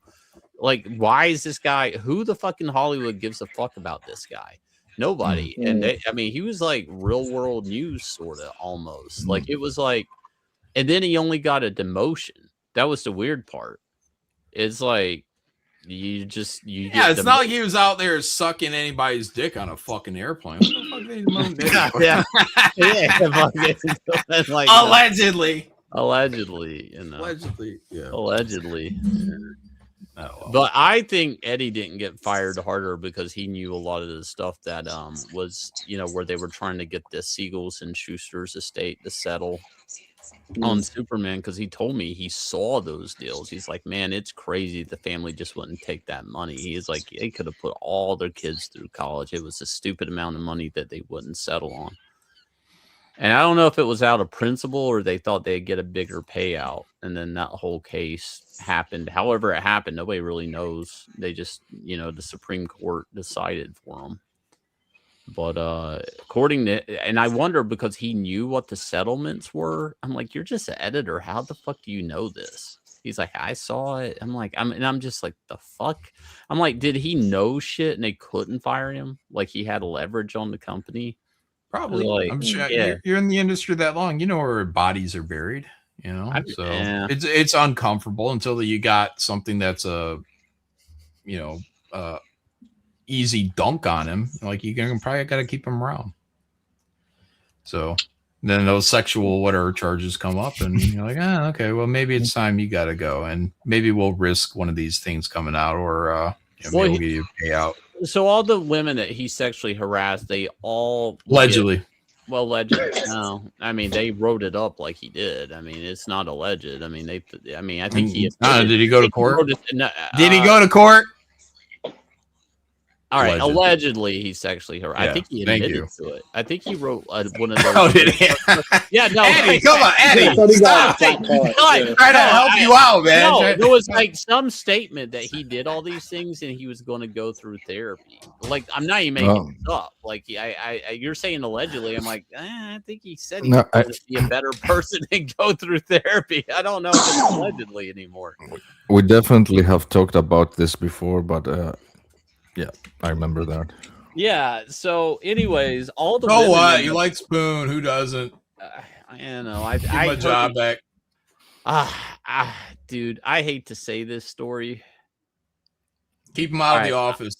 And out of the conventions. Stay home, Eddie. I had friends that were friends with his girlfriend because he had a younger Asian girlfriend, right? And the younger Asian girlfriend who worked in production said, Eddie asked me one time that he's not gay, but he asked me, he goes, a guy asked me to jerk him off one time, so I did. Do you think I'm gay? And I'm like, she's asking this to the other people that she's dating this guy, and she's like, and I'm like, Eddie asked her that? Does that make me gay? Because I jerked the guy off? Yeah. Allegedly. Allegedly. Yeah. And I'm like, I hear this and I'm like, I gotta turn pages into this guy. I don't know. What if I just write, "You gay" at the end of the attachment? Are you gay? Are you gay? Yeah, why don't you stand toe to toe with him? Are you gay in his office? But can you imagine? And I'm thinking this girl, I'm like, all right, she's probably 20 something dating this guy. He's probably 35, 40, whatever, divorced. And then he hits you with that. Like, I don't know. Does that make me gay? I jerked the guy off one time. It's like, bitch, run. Just fucking run. Just fucking run. That's it. Yeah. Just run. Don't ask. Don't. That's not office conversation, between, I don't know. What did the girl do there? Was she an underling? I think at the time she wasn't working there, but then later she would end up working in production. Yeah, that's not a workplace conversation, Because I mean, like, what do you do? You're feeling it out for, oh, can I talk about cocks with this girl? Maybe next conversation is going to be about go my somewhere cock. else. Yeah. You remember when I told you about how I jerked that guy off? And then you told me how you jerked the guy off. Yeah, and then you told me how you jerked the guy off. Why don't we just do that jerking off stuff right here, right now? We're both dirty. Let's do it. We're bad boys, bad girls. So I've always had the opinion, even before that stuff was going on, everybody in the office. I remember one time, I swear to God, I'm really throwing Eddie up under the bus, but I remember we were at Fans Expo, and it was when Hurricane Sandy happened. And the reason I know this is because we end up getting stuck at that con, right? Because we can't fly back into the New York area.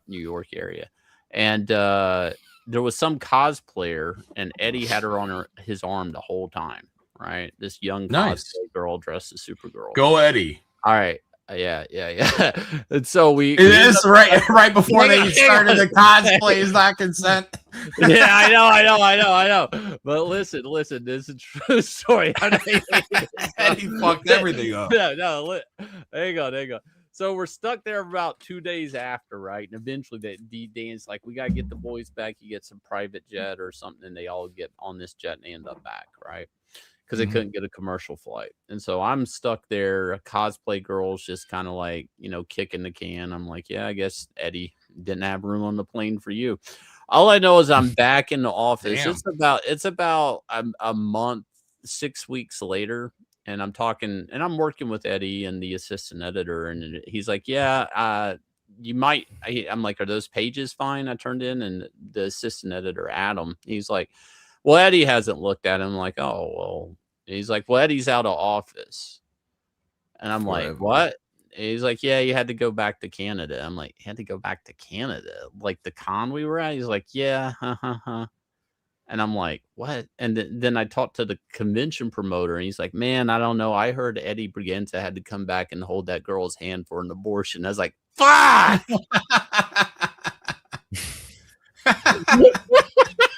Jesus Christ. That's crazy. Oh my god. I was like, this is the guy that ran the fucking con said that to me. And I'm like, what the fuck? I mean, those are the slimiest fucking people in comics. That's why everybody gets their shit twisted up, the engineers and stuff. Well, comics runs like this and power of friendship. I'm like, no, man. People are fucking pussy at cons, holding hands for abortions. Allegedly, we don't know. I mean, all this stuff gets blown out of proportion too. So, yeah, he might have had a sick friend. He might have had a sick friend, but the fucking rumor mill turns it into, oh, he had to go there for a fucking abortion. Like what? No. Probably never happened. Is what I'm saying. Probably never. I don't know. Anywho, whatever. I don't know. We're about ready to wrap this up. It's 4:50 in the morning. I got yard work to do today. What a fun day. Oh yeah. I got dirt under my nails right now from it. Yeah. So I might as well just go right back at it. Yeah. In the chat, somebody said the bitch just had a stomach ache. She might have. Barb Rogers gifted 5 memberships. Thank you for that, Barb. Comics Exposed for 5. Oh, he finished the Burrows. Yeah, I might go for episode 3. I just need some time. I'm not excited. That's what I told Faye, because she's like, do you like it? Because I told her, I'm like, I got to watch one more to kind of make up my mind. I finished that one, and then she's like, did you like it? I'm like, I think I like it enough to watch an episode 3, but I have to have a break after episode 2. Like, it's not fun. It's not like, I can't, there's nothing making me want to binge it right now. Mm-hmm. It's a horror thing with old people. So it is what it is. John. It just occurred to me. So when I lived through that story, whether it's false or true, the story of Jeanette Kahn giving Neil Adams a blowjob doesn't seem that crazy. No. It doesn't. Yeah, look, man, the heart wants what the heart wants, and everyone in the room has to be adult enough to say what they fucking want. You don't want someone's dick in your mouth. You should tell them, I don't want your dick in my mouth, Eddie. Well, see, like, John, he would have had to go back to Canada if his dick had been in her mouth. That's the problem, John. Yeah. Well, you're right. Yeah. P. Cal for 2. Matt took off. Shane, I'm gonna curse you. Vasily, we did this one. Yep. Diamond G, my best day was not getting aborted. Well, that's good. Travis Perrick for 5. Vasily, would you consider yourself the perfect stranger, the Balky Bartholomew of Comicsgate? Whoa. I am the imperfect stranger. When he said a perfect stranger, I thought he meant like, you lay on your hand, you get it numb and jerk yourself off. No, he meant like it was the cousins that live together, and one's from, I don't know, Eastern Europe, and he's got that crazy accent. Balky. He was also in the Langoliers, and he tore paper because he enjoyed it. Yeah. Langoliers are great. Yeah. Lifted Monster 999. Be careful and mindful and careful. Great advice. Lestrife for 2. Shane is the half man. Caveman Forever for 2. He stopped himself from fighting you, Shane. Dan or Kelsey? No. The kid that I asked him if he was gay. Oh, he was balling up his fist.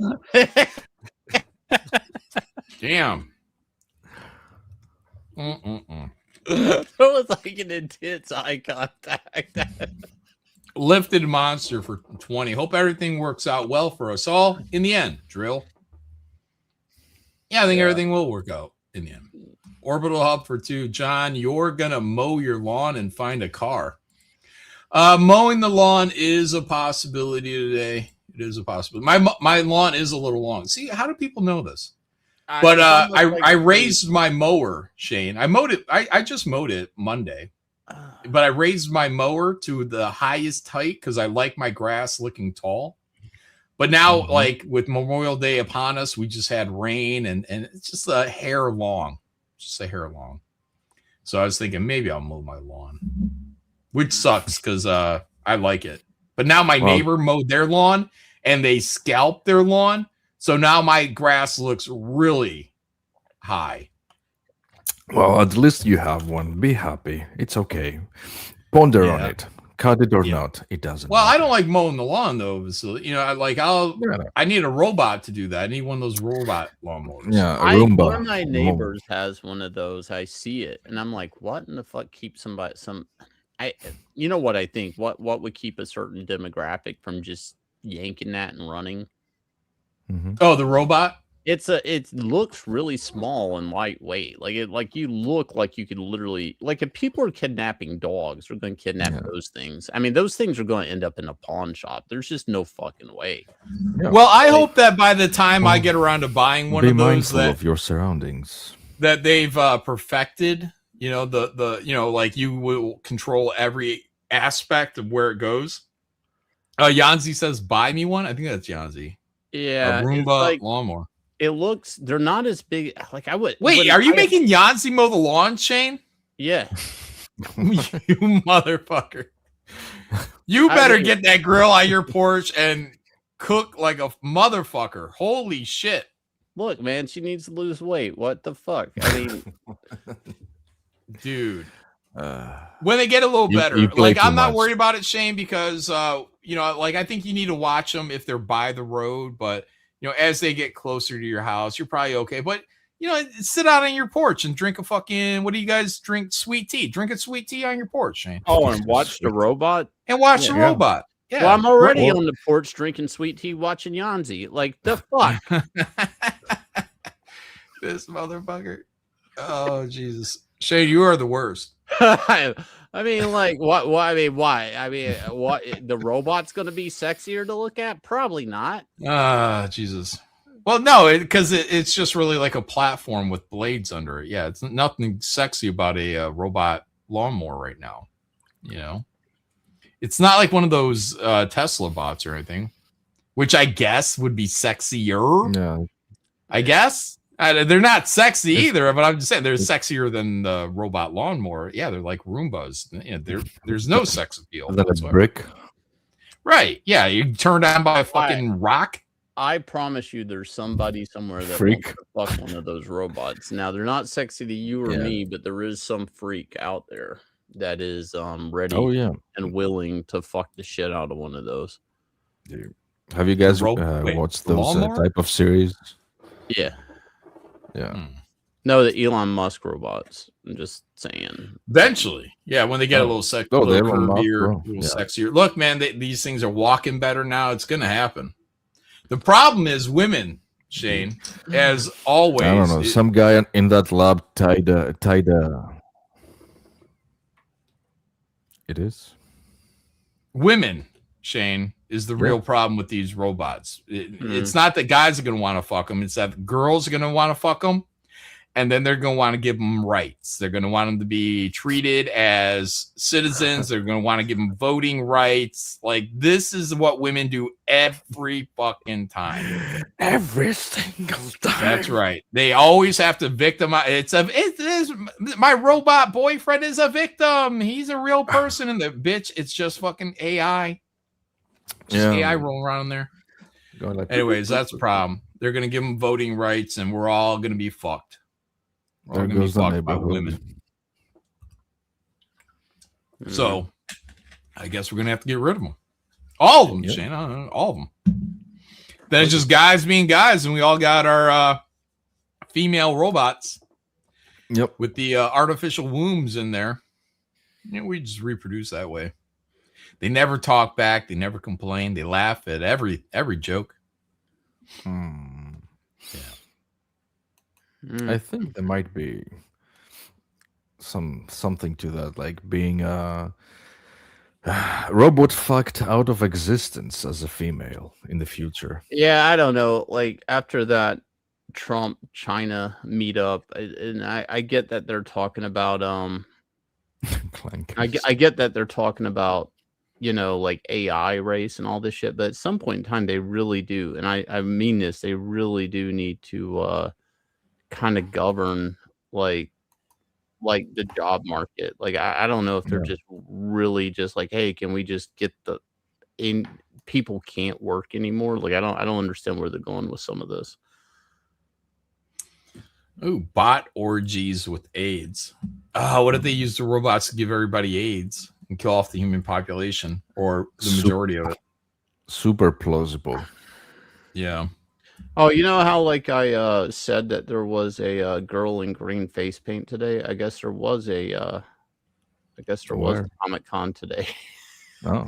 In my That's how that's how lazy and dialed in I am. I could have just totally set up at this con and sold comics today and drove like 5 minutes, but I just didn't.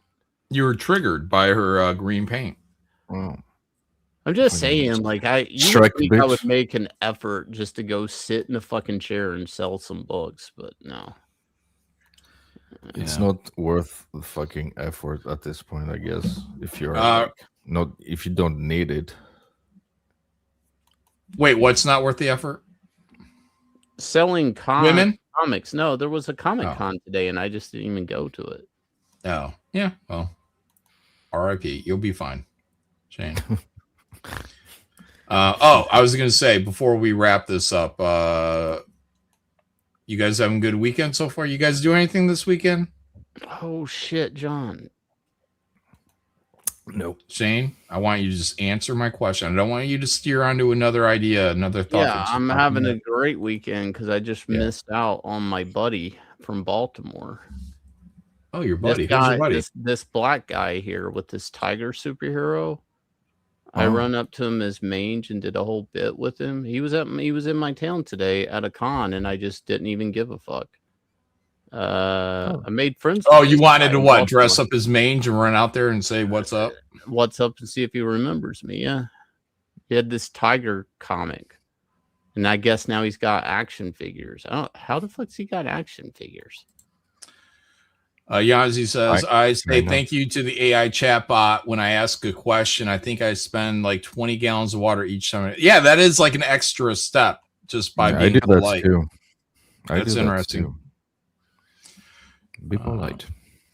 How the hell has he got a fucking action figure? Shane, because he's a furry dude. Like, this dude's a fucking furry.